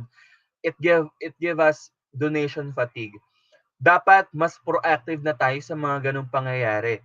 Dapat may mga batas tayo, may mga batas, may mga polisiya, may mga programa na talagang poprotektahan yung ating natural resources na will really level up yung ating kumbaga combating the effects of climate crisis. For example, yung pagpapatayo ng mas matitibay na mga kabahayanan, pagbibigay ng mas maraming pondo sa research about climate, andyan din yung pagpapalawig ng ano dapat ang pinuputulan ng puno, ano ang dapat, kung saan dapat nagbibigay ng pondo para mas magtanim ng puno. Napakadaming programa, ngunit hindi ito nagagawa, no? Kaya dapat i-make sure natin yung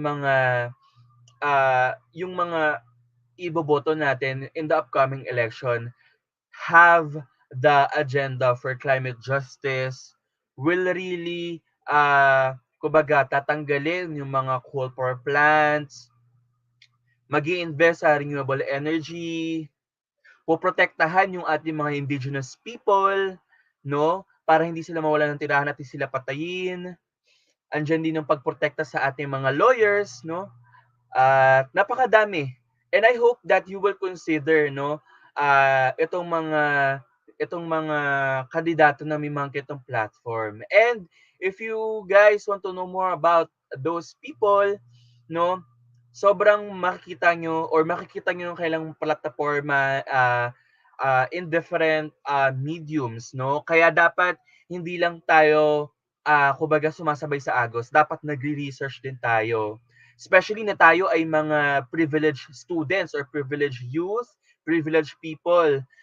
Meron tayong mga pribilehiyo, gamitin natin para mas mai-transfer natin yung knowledge sa mga underprivileged. For example, kung alam natin kung alam natin sa puso natin, sa utak natin kung sino dapat ang tamang iboto, dapat i-share natin yung sa mga tao. Syempre dapat with empathy, hindi yung porket si Baby M yung kanilang kumbaga pambato, syempre ka-cancel or hindi mo nakakausapin. Dapat hindi gano'n, dapat may empathy pa din at i-try natin na kumbinsihin or bakit kailangang i-reconsider nila yung yung mas karapat-dapat na candidate, 'no?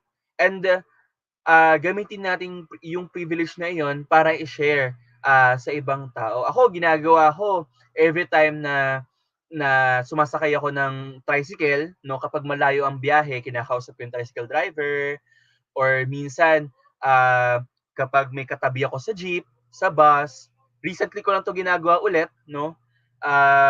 Napakadaming ways kung paano natin puwedeng impluwensya bigyan ng impluwensya yung mga tao. And, nasa sa atin din talaga, 'no, because, yun yung panlaban natin sa makinarya na ginagamit ng ibang mga tao. So I hope na makialam ang bawat isa, makinig tayo at makiisa sa laban na ito. Make sure that you are registered to vote and then get informed for all the elections topics such as the agendas, etc., debates, etc. Not just not just the ones that get the most media attention. Before I leave the platform, no, I just want to share this favorite quote of mine. Sabi ni Margaret Mead, one of my favorite anthropologists, never doubt that a small group of thoughtful, committed citizens can change the world. Indeed, it's the only thing that ever has.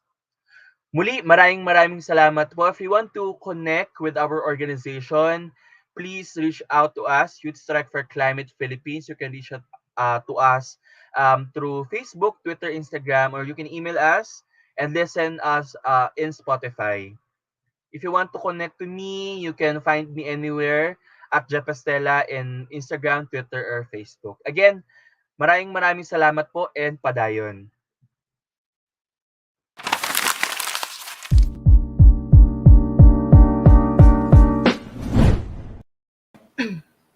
Makialam, makinig, makiisa. These words just left me speechless. It was definitely impressive and enlightening. So let us urge our fellow citizens to take bold because we need more bold, ambitious climate action. Let's all start to have a climate conversation. We all need to have an insightful thoughts regarding this matter. So yes, that is true. We shouldn't let our circles to be left behind then with regard to the platforms of our environment. So thank you very much for that very insightful talk, Mr. Jefferson Estelle. Yes, tama yung mga yan, Nix. You know, Nicole, sobrang napapanahon itong topic natin, the fight for our future. This topic about climate change, global warming, and climate crisis truly did strike me the most kasi as kabataan, ano nga bang magagawa natin? Paano ba tayo makakatulong? And as per Sir Jeff nga, this was human-induced and sa sobrang dami ng dumaan na bagyo sa atin, nalaman natin kung ano ba yung mga cause and effects nitong climate crisis. Nalaman din natin yung mga movements na ginagawa nila to fight for the climate change. Thank you once again, Mr. Estela, for that eye-opening and motivating talk. Ayan, totoong-totoo, Ate Mika, no? We are facing a lot of issues in our modern society and in fact, marami talaga yan. But one very important issue that most of us seem to neglect or kumbaga pinagpagkipit balikat lamang is the reality of climate change and its impact on us. Let us join local climate action, especially in our local communities. Ayan, tamang-tama talaga ang mga sinabi ni Sir Jeff kanina. Yan, I'm gonna read some comments lang, Nicole, from Eunice Yang. Glad to hear climate justice in a talk like this with the upcoming election. Thank you, Mr. Estela. So going back, Nicole, I totally agree with you. As we all know, the Philippines is extremely vulnerable to climate change effect. And to add up pa, Nicole, sabi nga ni Sir Jeff, let us save energy for us to save our resources. And with that, Nicole, I can conclude na talaga namang binusog tayo sa kaalaman today. Sobrang dami ko natutunan from Mr. Estela's talk. Ayan, same here, Ate Mika, no? Grabe, ayan. Can we just read some comments from our Facebook viewers? Ayan, from Ma'am Eden Joy Alata. Thank you very much for the insightful presentation. Ayan, totoo nga naman talaga, napakagaganda ng ating sinabi, no, ni Sir Jeff regarding sa mga issues and concerns here in our country, the climate change. Ayan, so let's proceed, Ate Mika, no? Oo, Nicole. So guys, the floor is now open for all of your questions and just type in your thoughts and questions for Mr. Estela in our comment section down below. But first, let us welcome back Mr. Estela.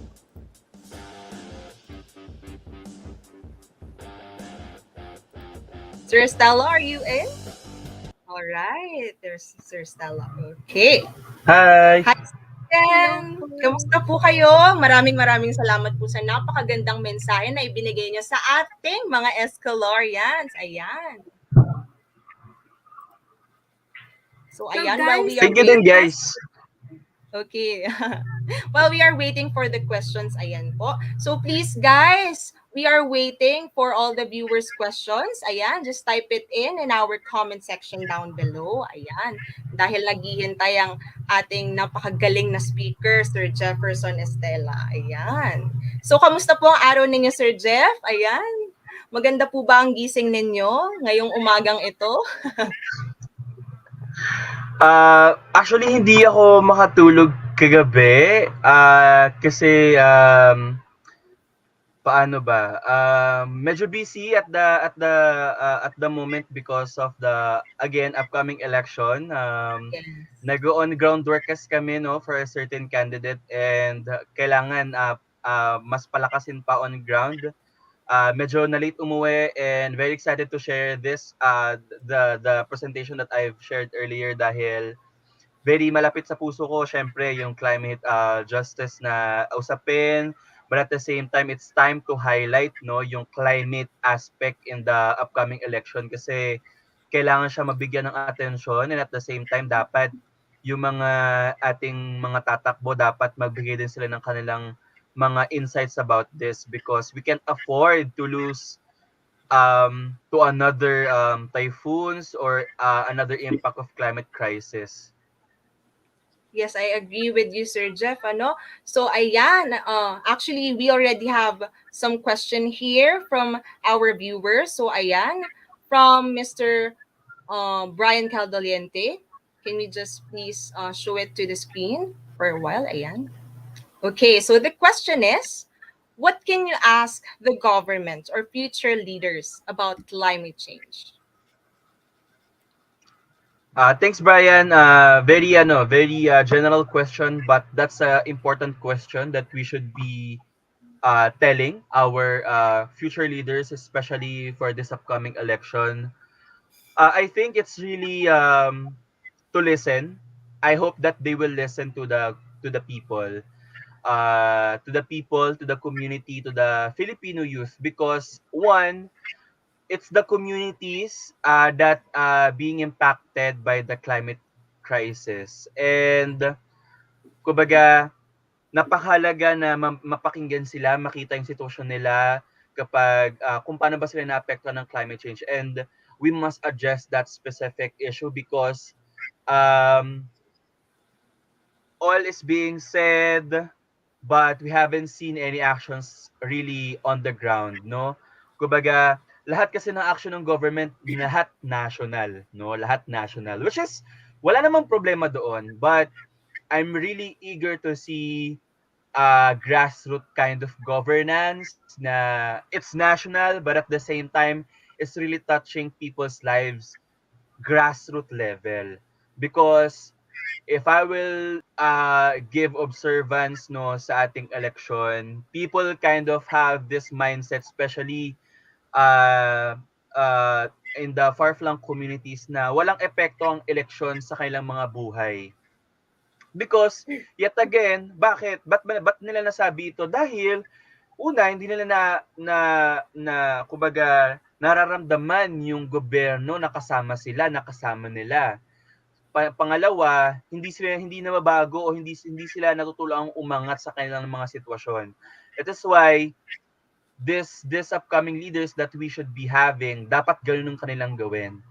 Pangalawa, listen to the Filipino youth. Why? Because the Filipino youth comprises the 30 million. I don't know, no. Please fact check me. Yung 30 million na votes sa upcoming May 9 election. That's a really huge number. 30 million. We can actually elect, no? We can alone with our numbers, we can actually elect the new vice president, the new senators, the new party lists, and the new president of the Philippines. And yet, we are the next future leaders of our nation. And again, we are the generation that will be impacted by the effects of the climate change or climate crisis, no? Tayo ang magmamana ng mga problema ng society ng Pilipinas, mga basura, pollution, mga problema sa mga pulisiya, etc., etc. That is why kung merong sinasabi ang mga kabataan in terms of how the government should deal with problems, especially in the lens of climate and youth participation, kailangan makinig ang gobyerno. And one thing that we can do that is really putting the the youth in the center of our government. Magbigay tayo ng mga upuan para sa mga kabataan, no? Kumbaga, wag natin gawing token yung mga kabataan na para lang masabi na inclusive yung event or yung isang programa or yung isang polisiya.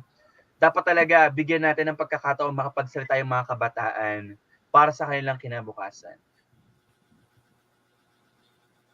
Okay, so thank you, Sir Jeff. Tama ang sinabi ninyo. Tayo ang magmamana ng basura ng Pilipinas if we don't put the youth at the center of the government. So ayan, thank you so much po, Sir Jeff.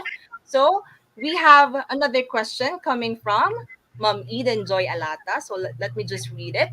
Do you think there is a positive impact of the pandemic to the environment, particularly on conversation and sustainability efforts?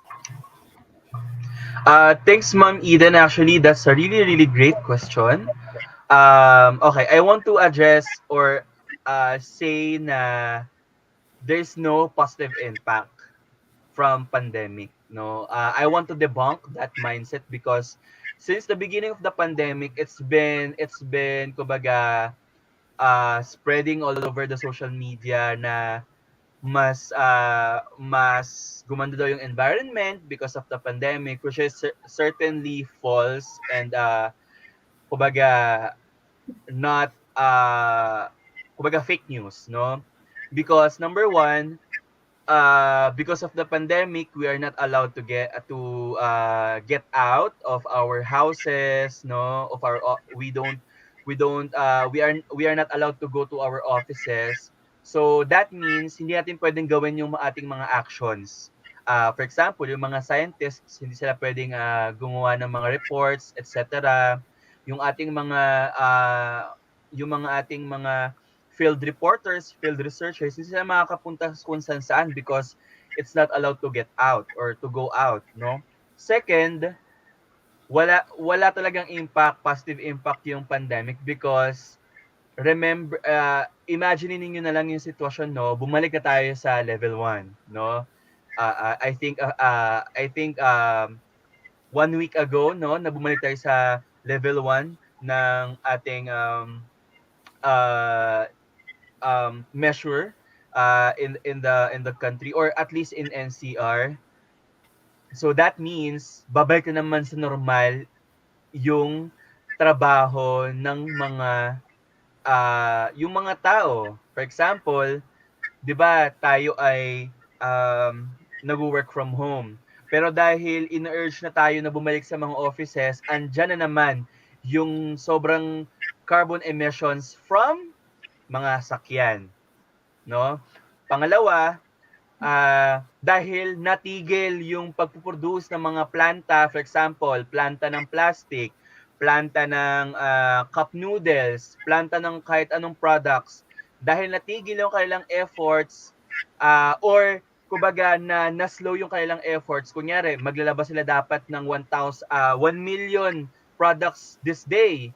Pero dahil pandemic, kulang ang tao, 100,000 na lang per day. At dahil naghahabol sila ng kanilang numbers ng products, dodoblehin nila yon. Which lead us to doubling the foot traffic, carbon emission, etc. So those are the aspects na pwede nating tingnan na hindi talaga positive yung impact ng pandemic, no? Sa in terms of the environment, particularly on conservation and sustainability efforts. Kaya dapat ma-debunk natin iyong mindset na iyon. At maraming salamat kay Ma'am Eden for asking that question. Yes, thank you so much po, Sir Jeff. Since napapag-usapan na po natin yung mga car emissions po, for the next questions, what are your insights po regarding the spike of oil prices? What is the relation of this to your topic and its effect to the upcoming election po? Thank you, no. That's a difficult question. Okay. Himay-himayin natin. What are your insights po regarding the spike of oil prices? It's hard because syempre kapag tumaas yung oil, sino ba magsa-suffer? Yung mga taong nakadepende yung hanap buhay sa oil. For example, yung mga tricycle drivers, yung mga delivery na mga nagde-deliver. I remember last 2 days ago, I received a package and nakisuyo yung isang driver sa akin na, "Sir, kung pwede ko bang pagsabay-sabayin?" 'Di ba? Merong policy na dapat isa-isa lang yung i-deliver nila at the same time. But nakiusap siya kung pwede nga daw pagsabay-sabayin sa iba pang produkto. And ako, syempre, I said yes because sobrang hirap talaga ng buhay ngayon, especially at this spike of the oil prices. And ang una talaga naapektuhan, yung mga taong nakadepende yung trabaho doon or yung livelihood. Second, sobrang disturbing to see that this super rich countries are First Nation countries, I would say, na, you know, uh, kumbaga nag-aaway itong mga bansang ito just for the sake of natural resources. I don't know if you guys know the gist of the war between Ukraine and Russia, but it's really problematic, no? And the result is it affects millions of people, not just the refugees from Ukraine, but at the same time, all of the people that kumbaga, depends on the livelihood of oil. Now, second question, what is the relation of this topic to your topic and its effect to the upcoming election? Napakalaki because the relationship of the oil in this war is very crucial because as we all know, Ukraine is one of the most or rich countries about na nagpuproduce ng oil. And once Russia take over Ukraine, they can now own this oil.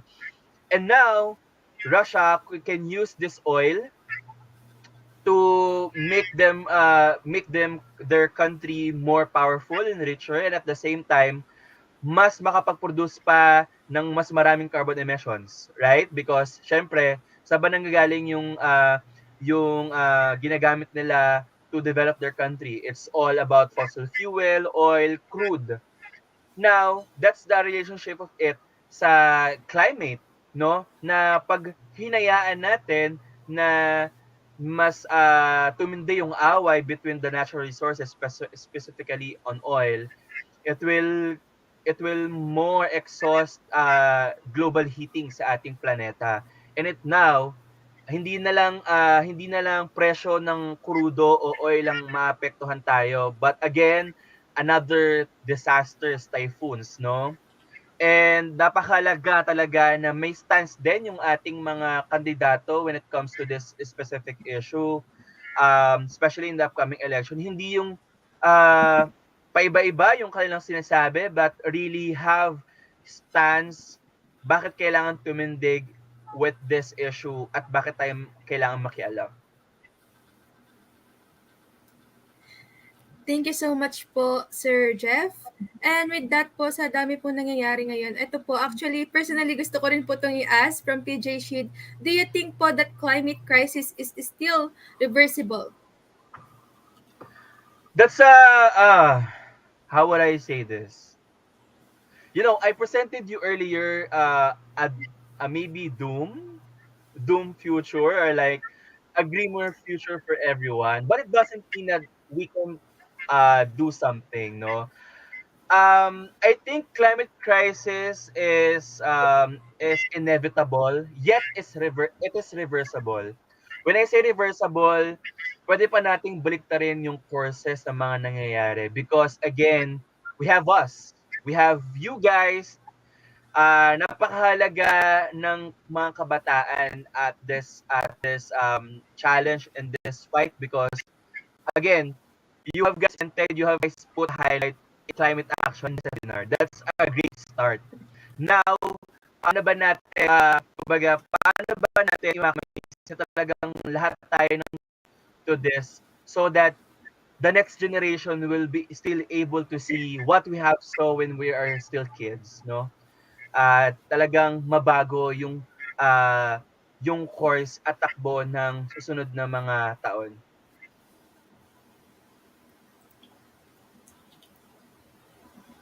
All right, thank you, Sir Jeff, and thank you to PJ Sheed for that question. Okay, so for our next question, we have from Eunice Yang. So the question is, what advice do you want to give everyone to those that are having a hard time practicing sustainable practices? As in our country, it is difficult to practice due to inaccessibility. Thanks, Eunice, for asking that. There are a lot of things that you can do to start off if kayo ay nahihirapan, no? Um, le- mm, Sobrang daming aspect kasi kung saan tayo pwede mag-start. For example, if you want to start a very healthy diet or a vegan diet, hindi naman kasi tayo pwedeng like araw-araw mag-vegan, no? I mean, mag-vegan na from the restaurants, from the cafes, you can actually buy in talipapa, in palengke, or even in your own backyard. Magkano ang talbos? Magkano ang kamote? You can start on those.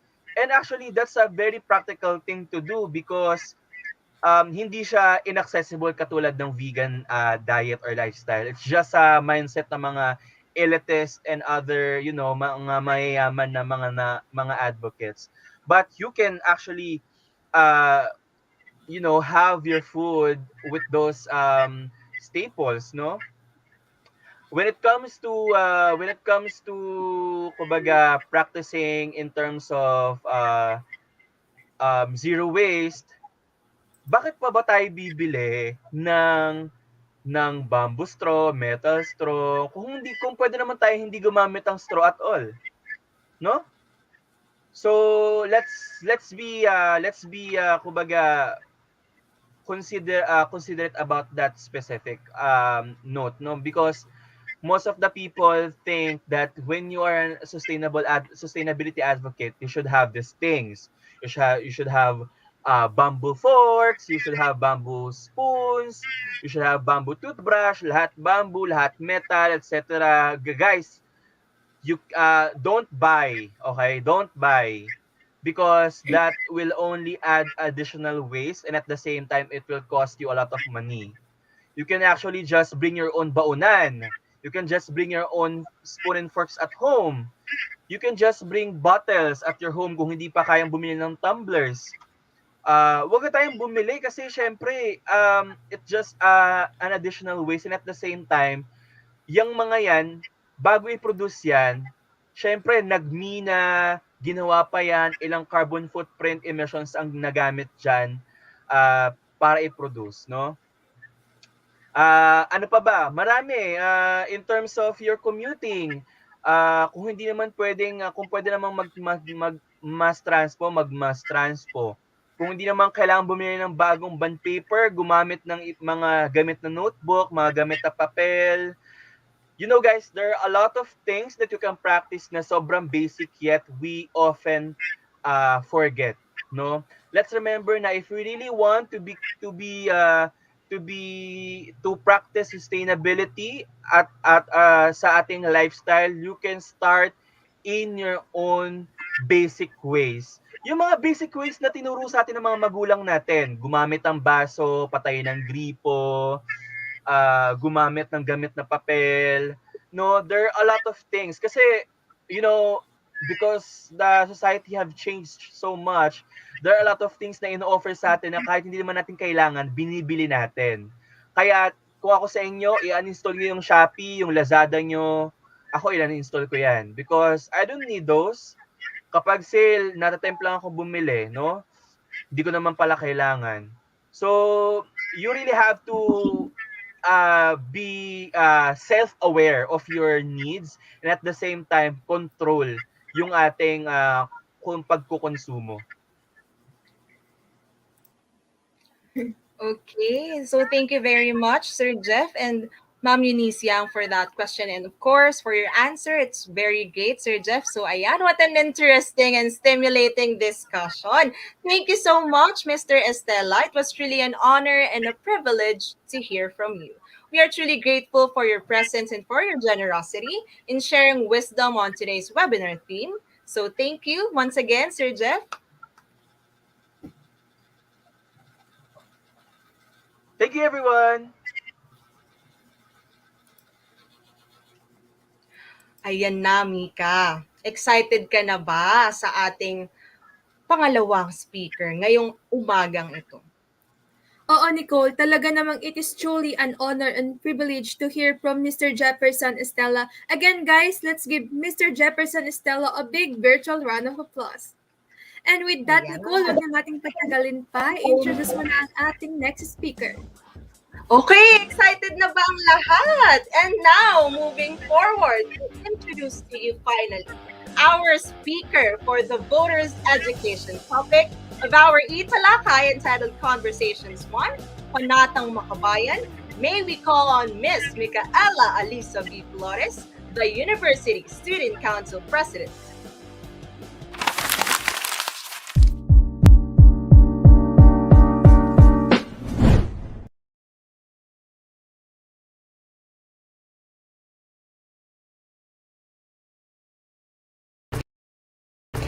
Thank you, Nicole.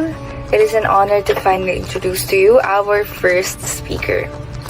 She is a Filipino lawyer, public servant, and politician who notably served as Philippine Commission on Elections Commissioner from 2015 to 2022.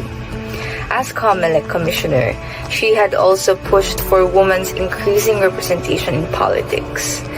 Prior to her appointment as Commissioner of the Commission on Elections, she was a litigation lawyer, writer, and a law professor. She has a degree of Master in Public Administration from Harvard University Batch 1995, where she was an Edward Mason Fellow and a Class Marshal. She graduated in the top 10 of her class in the University of the Philippines College of Law, where she received a Dean's Medal and ranked 6th. She has a degree in economics from the University of the Philippines. She taught election law, public officers, and local government in the University of the Philippines College of Law. In 2013, she received the American Field Service Mabuhay Award for her outstanding work in government and in the field of law. On June 21, 2014, the University of the Philippines Alumni Association gave her an award for Outstanding Alumna in Gender, Equality, and Woman Empowerment. She also received the Outstanding Silimanian Award from Silliman University in August 2015. Ladies and gentlemen, let us all welcome former COMELEC Commissioner Attorney Rowena Buenson.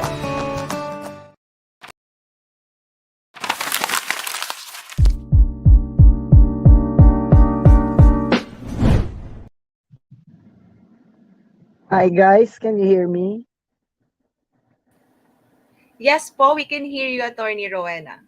Good morning to the faculty and staff and the students of Centro Escolar University. May I greet my doctor, my dentist, Dr. Luz de Guzman Villanueva, who is an alumna of Centro Escolar, one of the top colleges of dentistry in the country. Thank you for inviting me to talk about voter education. And let me first give you these are the rights of every Filipino voter. You have a right to choose your candidate, but your choice should ideally be based on informed choice, meaning that it is not based on fake news or misinformation. So you have to be a discerning voter and vote according to the standards of what a good president, senator, vice president, congressmen, and congresswomen should be. Number two, you have a right to campaign for your candidate. And if somebody threatens you or intimidates you because you are campaigning for the other side, you can file a complaint for a criminal case or election offense with the Commission in a Point on Elections, but you have to submit an affidavit which is notarized. This is my advice to those in Cavite who were being red tagged by Remulla. Uh, Next is you have freedom of speech. So you have a right to say or post your own posters that you are supporting a certain candidate. Now, in your exercise of freedom of speech, the Supreme Court said or ruled in Diocese of Bacolod versus Comelec that the Comelec has no power to remove posters inside private property and the owner of the property or someone who lives there is not a candidate and she spent for those posters and she can put up posters in her private property of whatever size because that is her freedom of speech. Now, the Supreme Court has issued a temporary restraining order to Comelec. So the operation backlash of Comelec in private properties is now put on hold until further orders from the Supreme Court. I think of all the constitutional freedoms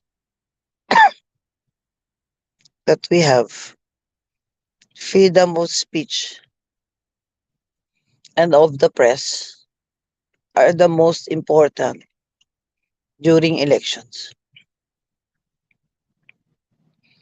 And you should use that wisely for your candidate. Let's go to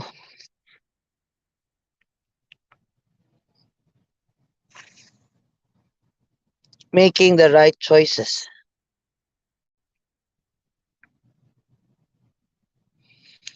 The issue in this election is economic recovery. There are many of you in college who might not have enough jobs after you graduate. We have 4.2 million unemployed, 16 million underemployed or accepting jobs that are lower than their credentials and experience. Foreign debt of trillions of dollars, the problem of China's incursion in the West Philippine Sea that resulted to lack of livelihood of 300,000 Filipino fisher folks who can no longer fish in our own exclusive economic zone waters because the Chinese fishing boats, powerful fishing boats, are now in our exclusive economic zone of 200 miles from our coastal land.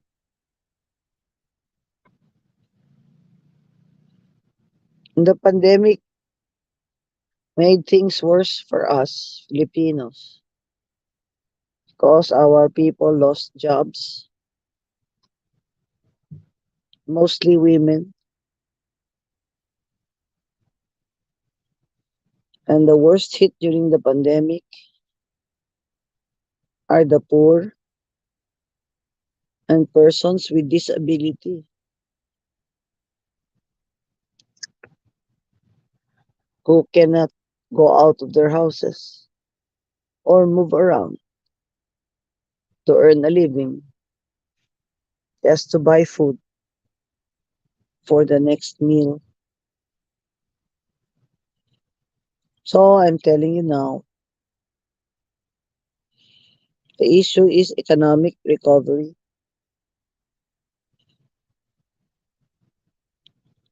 And if you compare the candidates,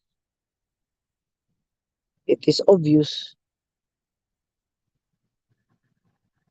to the intelligent voter that Vice President Leni Robredo is a very good choice for president because she has studied economics from UP. She understands macroeconomics. She understands international trade.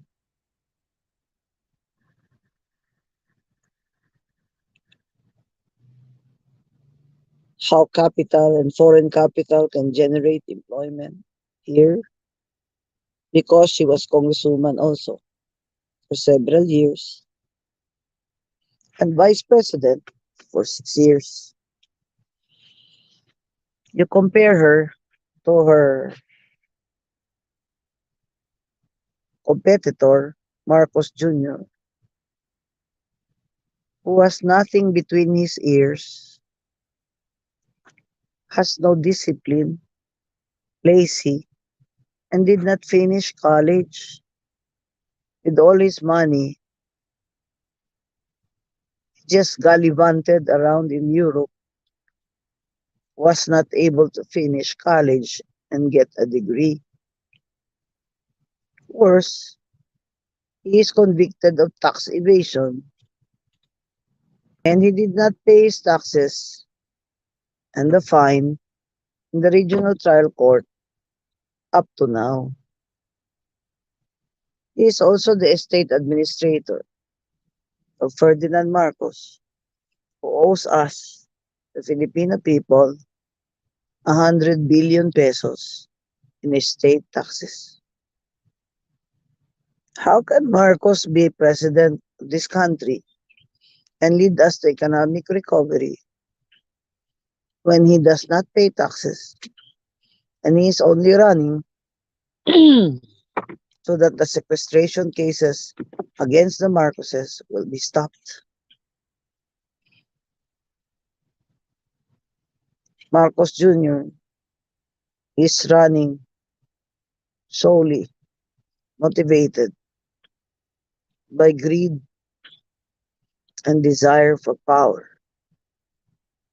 whereas Leni Robredo, our vice president, has proven a track record in 6 years despite a lack of budget, has served the Filipino people well even during this pandemic. And so these choices are clear to you. But I want to emphasize that it is urgent that you participate in the campaign because we are at serious risk of another Marcos presidency if we do not act now.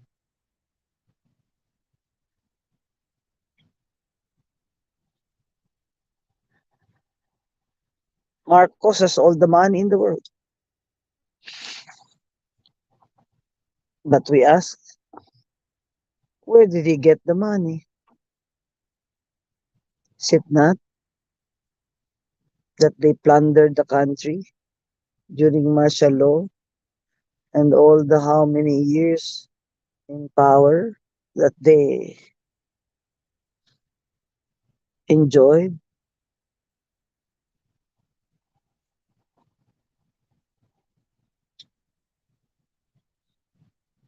Marcos Jr. himself enjoyed all this stolen wealth by gallivanting around Europe and not going to school. So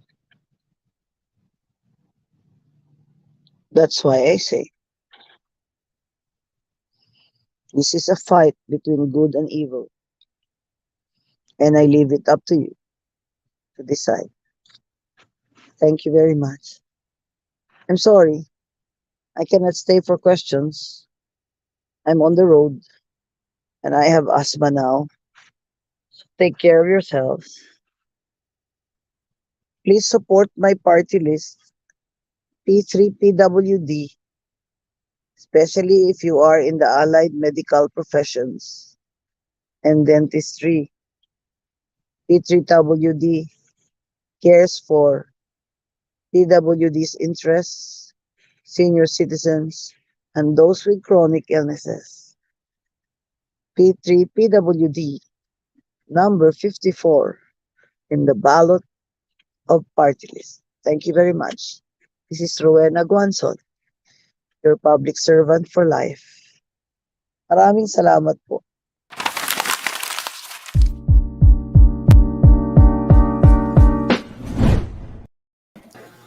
Grabe! Freedom of speech is necessary for us to take part during elections. Kaya naman huwag tayong matakot magpahayag ng ating mga saloobin at kaisipan tungkol sa nalalapit na election. Thank you very much, former Commissioner Rowena Guanzon, for that very insightful talk. Let's give her a big virtual round of applause. Yan, Nicole. Very well said, Nicole. And we guys would like to apologize kasi hindi po makakapag-answer ng questions. But guys, wag kayong mag-alala. Pwede niyong isend yung mga questions niyo for attorney former Commissioner Guanzon sa aming Facebook page. And we will surely send that to her. Okay, that was absolutely a compelling and insightful discussion, no, Ate Mika. And of course, I know all of the viewers out there, totoo nga naman talaga na natuwa din sila na makita at marinig ang ating speaker for today. So thank you very much again, Attorney Guanzon. Ayan.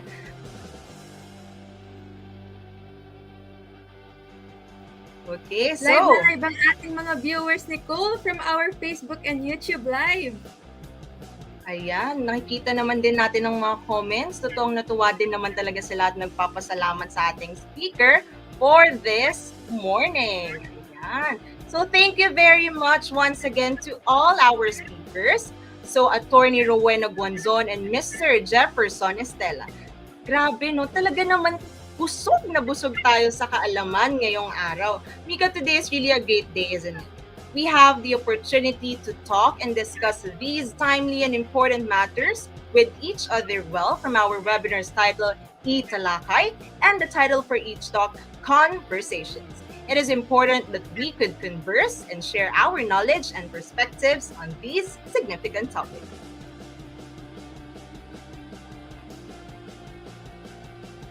Yes, I agree with you, Nicole. Sobrang binusog talaga tayo ng ating mga speakers for today.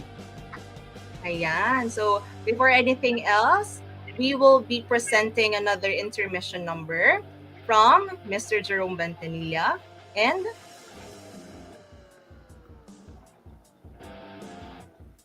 actually, this intermission number is a song duet named Tara Tena. Ayan. So, this is from Mr. Jerome Bentanilla and Ms. Shaira Gonzalez intermission number. So, let's give them a big virtual round of applause.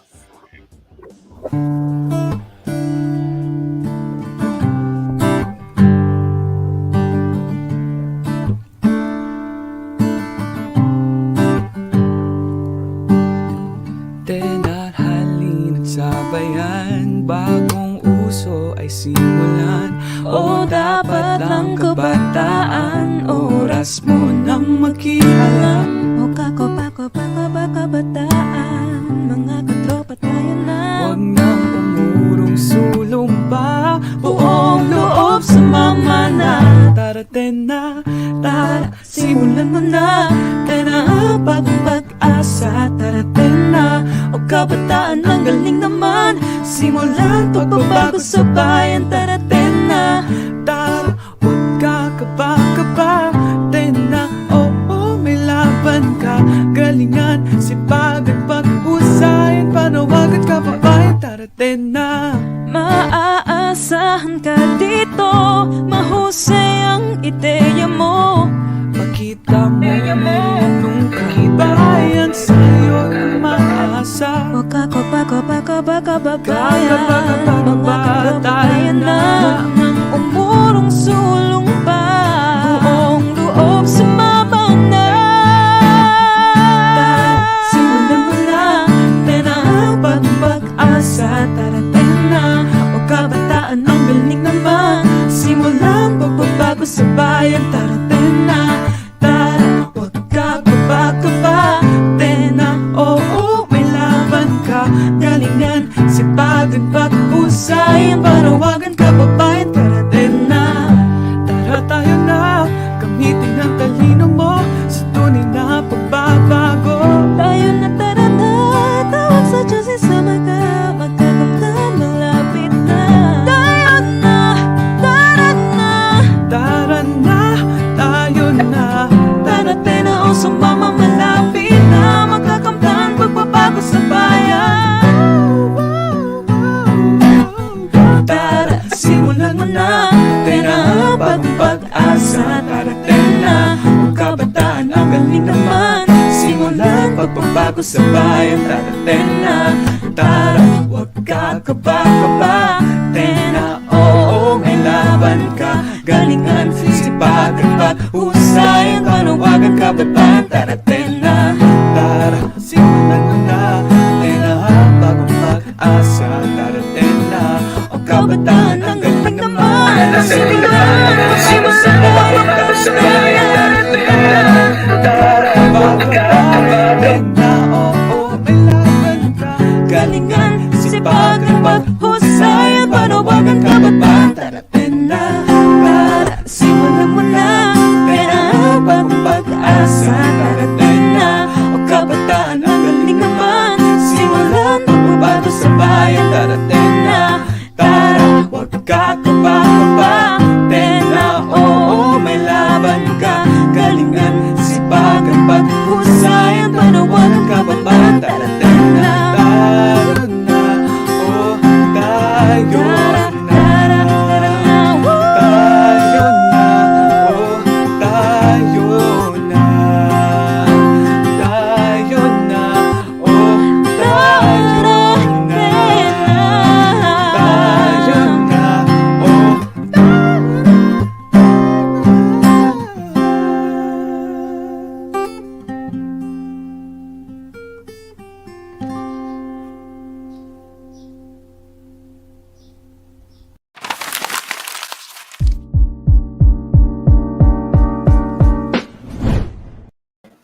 Grabe naman talaga. Grabe naman talaga ang ating mga Escolarian talents. Amazing indeed. That was such an energizing and at the same time motivating performance. Thank you very much, Mr. Jerome Ventanilla and Miss Shaira Gonzalez. Grabe, Nicole. Wala akong masabi. As in, na-speechless ako simula kanina nagpe-perform ang ating mga Escolarians. Napaka-inspiring ng performance at talaga namang napakagagaling nilang lahat. And with that, Nicole, let's read some comments from our Escolarians. Alam ko namang nag-i-enjoy silang lahat ngayon. Ayan, from Brian Caldoliente, sabi niya, galing, Jerome Ventimilla and Shira Min Gonzalez. Ayan, totoo nga naman kasing napakaganda talaga ng mensahe ng kanta na ginawa nilang dalawa para sa ating viewers. Ayan, and para sa ating mga Escolarians. Ayan, again, we also have from Miss Sofia Gregorio. Grabe, ang galing Jerome and Shira. Ayan, totoo nga naman talaga. Ano masasabi mo, no, Mika, sa ginawang kanta ng dalawa? Kasi napakagaling talaga eh. Alam mo, Nicole, sa totoo lang, sobrang galing ng mga Escolarians natin. Sobrang nag-i-enjoy ako kasi yung mga pinesent nila sa atin today, sobrang mai-inspire tayong lahat. Yes. I agree with you, Ate Mika, no? And kabataan, tayo talaga ang pag-asa ng bayan. Nasa ating mga kamay ang mangyayari sa ating bansang Pilipinas at sa mga susunod na bukas. Okay, so now moving forward na tayo. So, let's get back right into our mock election results once again. Okay. Ayan, guys, siguro naman mas madami na ngayon yung nakastream na atin. Tignan natin ang pulso ng Escolarians. Ayan, so ayan po, nakikita ng ating mga viewers ang lagay ng ating pulso ng Escolarians. So here are the results. Ayan. There you have it. So everyone, these are the results of the mock elections. So just to remind everyone lang po na this is only exclusive right now for our event. Ayan. So ang ating mga participants earlier, ayan, gumamit ng Mentimeter to discuss their points of view for their presidential bets. Ayan. Yes, Nicole, and don't worry guys, this will be confidential. Yes. And nirerespeto po namin ang desisyon ng bawat isa sa ating programa ngayong umaga. Alright? So, are you excited for the next part of this event? Yes, Nicole, sobrang excited ako. Ayan. Okay, handa na ba ang lahat for our raffle prizes? Ayan. Ayan na, ang pinakahihintay. Ayan na. So kanina, Mika, we already had 10 winners of the raffle winners. And so ngayon naman, another 10 for this time. Okay, so we have now reached one of the undeniably anticipated segment of our events. And speaking of it, ngayon natin malalaman kung sino ang mga mapipili sa ating GCash raffle. Truly, Nicole. Ayan, dito na magkakaalaman talaga no kung sino-sino ang mga masaswerte dyan. Alam ko na magsimula kaninang umaga, inaantay na nila yung last 10 na mananalo sa ating 200 pesos GCash load. And alright, as we call our wheel of names, we would like to inform everyone that the names from the E-Talakay registration again, which you filled in before entering the webinar, are your tickets. This raffle in which 10 lucky winners will win 200 pesos worth of GCash load. Again, guys, for you to claim your prize in under 15 seconds, you have to screenshot your name, which was selected by the Wheel of Names, and send it to our official Facebook page together with your phone number. So ano pang hinihintay natin, Nicole? Let us now start our raffle. For the first winner of 200 pesos GCash load, let us spin that wheel. But 200 pesos GCash load din yun. Maraming mapaggagamit. Manalo! Ayan na! Our first winner, congratulations, Mapia Wata Gonzalez. Bakit parang ang saserte naman ng mga NHM today? Wow! Okay, congratulations po. You may now take a screenshot of your name and then send it to our official Facebook page. So for our second winner, ayan, yung mga nag-aabang dyan. Let's spin the wheel.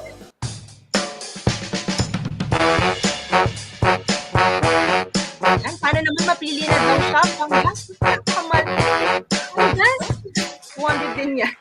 Congratulations to Carlota M. De Leon. You may now take a screenshot of your name and then send it to our official Facebook page. For our third winner, again, let's spin that wheel.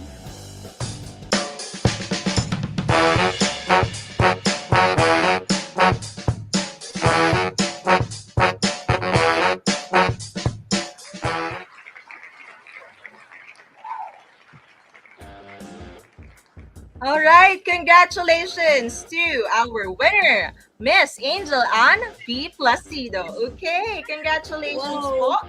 You may now take a screenshot of your name. Congratulations, guys. And then Parang ang send it siswerte to- talaga ngayon.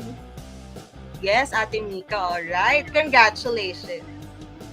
Again, guys, take a screenshot of your name and send it to our official Facebook page. And for our next winner, let us spin that wheel.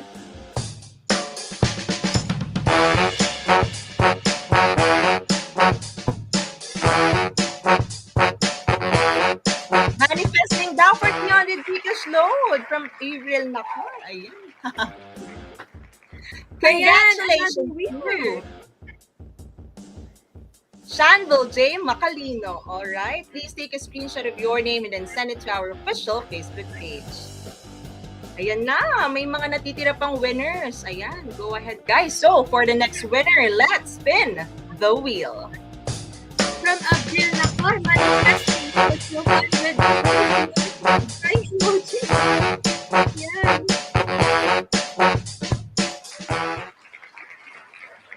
For our fifth winner. Congratulations, Bianca Audrey Estabaya. Screenshot your name, guys. Ayan. Congratulations once again. Ayan, you may now take a screenshot of your name, then send it to our official Facebook page. So, for our next winner, we have, let's spin the wheel.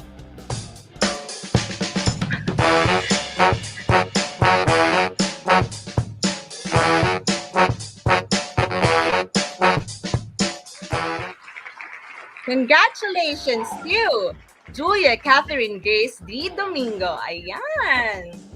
You may now take a screenshot of your name and then send it to our official Facebook page. Okay, let's spin the wheel for another winner.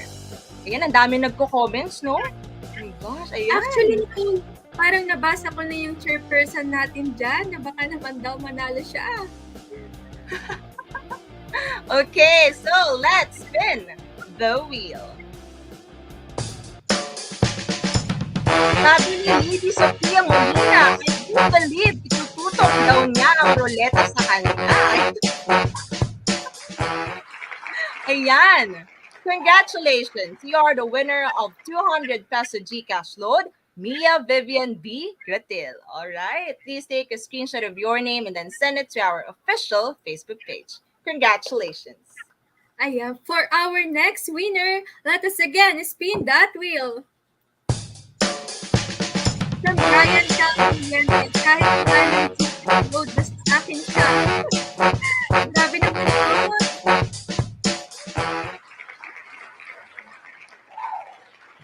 Congratulations, Eric Gio Avanzado. Again, guys, you guys take a screenshot of your names and send it to our official Facebook page, University Student Council Manila. Yan. Sabi ni Mia Vivian Bautista Gratil, yay, pinili din ako. Finally, congratulations to you. Ayan. So for our next winner, let's spin the wheel.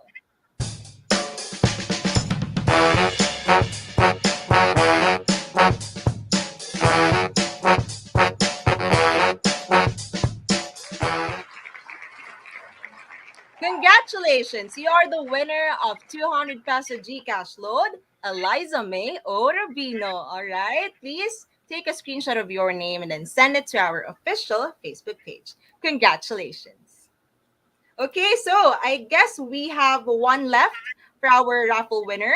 And, okay, sino kayang mapalad na mananalo ng 200 pesos worth of GCash load? Eto na, handa na ba kayo? Let's spin the wheel.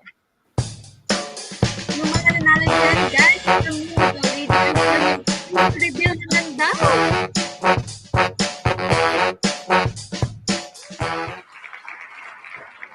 Congratulations! Ayan, you are the winner of the 200 peso worth of GCash load, Cassandra E. Abreu. Ayan, congratulations to all our winners of 200 peso GCash load. Ayan. So, of course, to all of our raffle winners, starting from the first day of the USC Weekends 2022 Pilipinas sa mga susunod na bukas. For those of you who were not given a chance to win, sa mga hindi pa napipili dyan, bawi na lang tayo next time. No, Mika, ako din kasi never pa ako napili dito sa raffle. Ako din, Nicole. But, habang may buhay, sabi nga nila may pag-asa. And always remember that we are all still lucky and blessed in our own ways. So if di tayo pinalad dito, alam naman natin lahat na may ibang nakalaan si Lord para sa atin. So keep believing and working for your chance. After conversations, we truly gained a lot of learnings from today's USC Weekends E-Talakay. And because of that, I can say that we are all winners. Very well said, Nicole. Don't worry, guys, kasi madami pang next time. Ako din, actually, never pa napipili, kaya ramdam ko kayo, guys. Pero alam nyo, hindi pa dito natatapos ang ating USC Weekends 2022, kaya wag kayong malungkot because we will be having our third and fourth day. By the way, Escalarians, your prizes will be given to you at the end of our entire USC Weekends 2022 event, so please message us directly at our official Facebook page, CEU Manila University Student Council, and wait for further instructions. And now, Mika, actually, I'm having a mixed feelings eh. Nakakalungkot isipin because we have now reached the end of our event. But I am really happy that we were given a chance and opportunity to gather here today and converse with one another on the important events and issues that our country is facing. Well, Nicole, I can't blame you with that. Medyo nabitin din talaga ako, no? Pero what's important is that we really learned a lot today, and this is the day that I will surely treasure for the rest of my life. So, thank you very much, everyone. We hope that you guys learned a lot as well. Indeed, Mika. And now, to officially close the second day of the USC Weekends 2022 E-Talakay, let us all sing with pride the CEU hymn to be led by the CEU Singers Manila.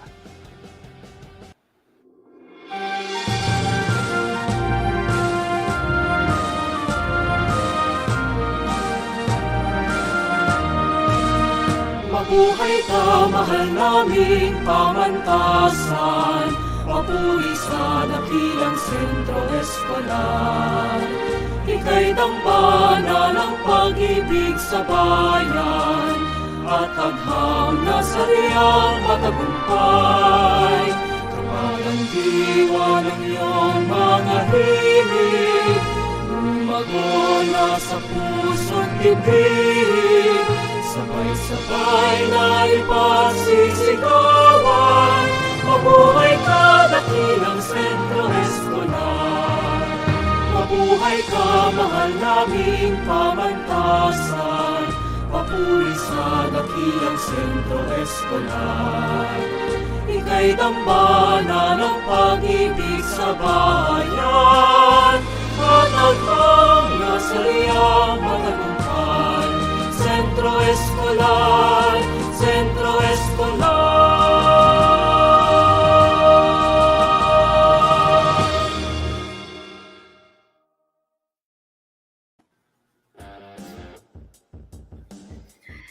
Thank you very much, everyone, and to all our Escalarians for participating and being with us in our journey in this year's USC Weekends Day 2 E-Talakay.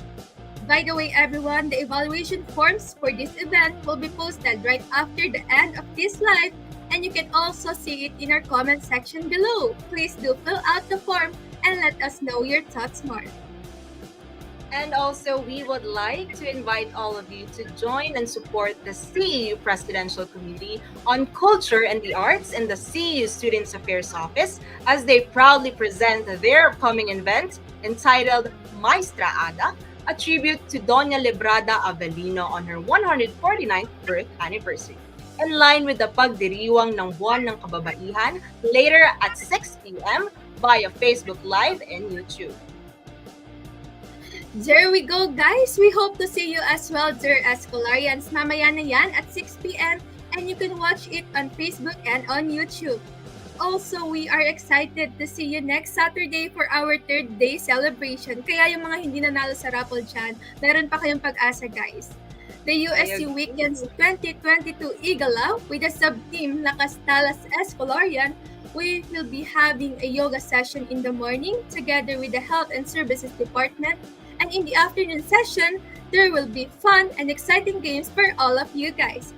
But before that, I just want to remind everyone that we will be having a virtual mass on March 18, Friday at exactly 5 o'clock in the afternoon entitled Sambahan, Pasasalamat sa Diyos. Nakakalungkot isipin. But as much as we don't want this to end, we hope you enjoyed our short yet precious time together. And we also hope that we could see you at our future events and during the events of our university. For the last time, this has been Maria Nicole C. Carrido, your University Student Council Manila Secretary. And I am Micaela G. Uson, your University Student Council Manila Auditor, saying mabuhay ka, mahal naming pamantasan. Mabuhay ang dakilang Sentro Escolar. Good day, everyone! Maraming salamat po!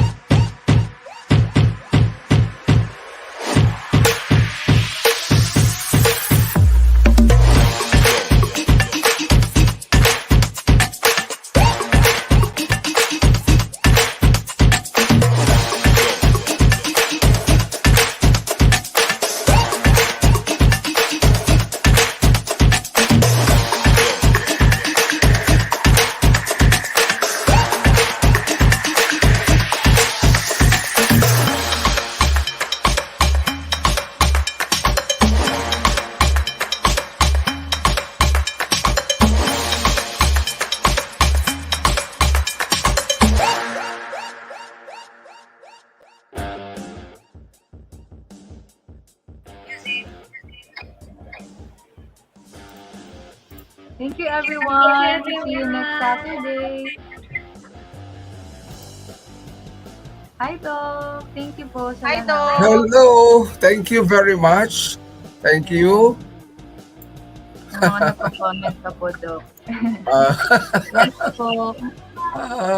It's 3 hours and 1 minute and 42. Still counting. Thanks to all the participants. Okay, that was a special moment for all of us. Okay, with the pulso ng Escolarians, with the talk of at Jeff Estela, and of course Attorney Guazon. That's something that we have to think about and reflect on as we are nearing the elections.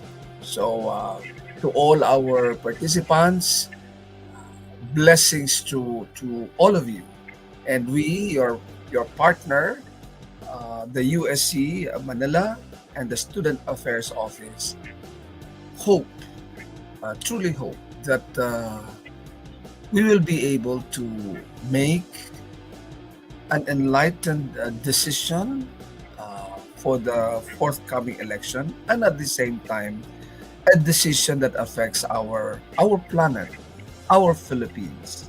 There was a mention about the war that is going on, and that is also something that we have to think about, because we cannot say wala kaming pakialam dyan. may pakialam tayo sa bawat pangyayari na nangyayari sa ating mundo because we are part of this world and we are one community, one humanity that we have to consider and put priority, especially if it affects people, especially sabi nga nila, yung mga nasa laylayan. Tayo yun na nasa laylayan na yan at lahat tayo ay kailangang magsumikap, magtulungan at magkaisa para din sa ikabubuti ng lahat. So sa lahat po, maraming salamat. And to the USC Manila organizers, led by its president, Mikay, and to the rest, Pam, Rika, Ria, Nicole, and Mika. Of course, to the others who are with us, where hindi ko sila makita, Brian, Jerome, Monin, sino pa? Baka may nakaligtaan pa ako, ha? Si Robert, sino pa ba? Maraming salamat sa pagmo-monitor sa ating Zoom and Facebook streaming. Salamat po sa inyong lahat. Thank you po everyone. Bye-bye po. Thank you everyone. Thank you everyone. Have a Bye-bye. blessed Mag-end weekend. broadcast na po Bye-bye. kami. Okay See you po. next Bye-bye. weekend.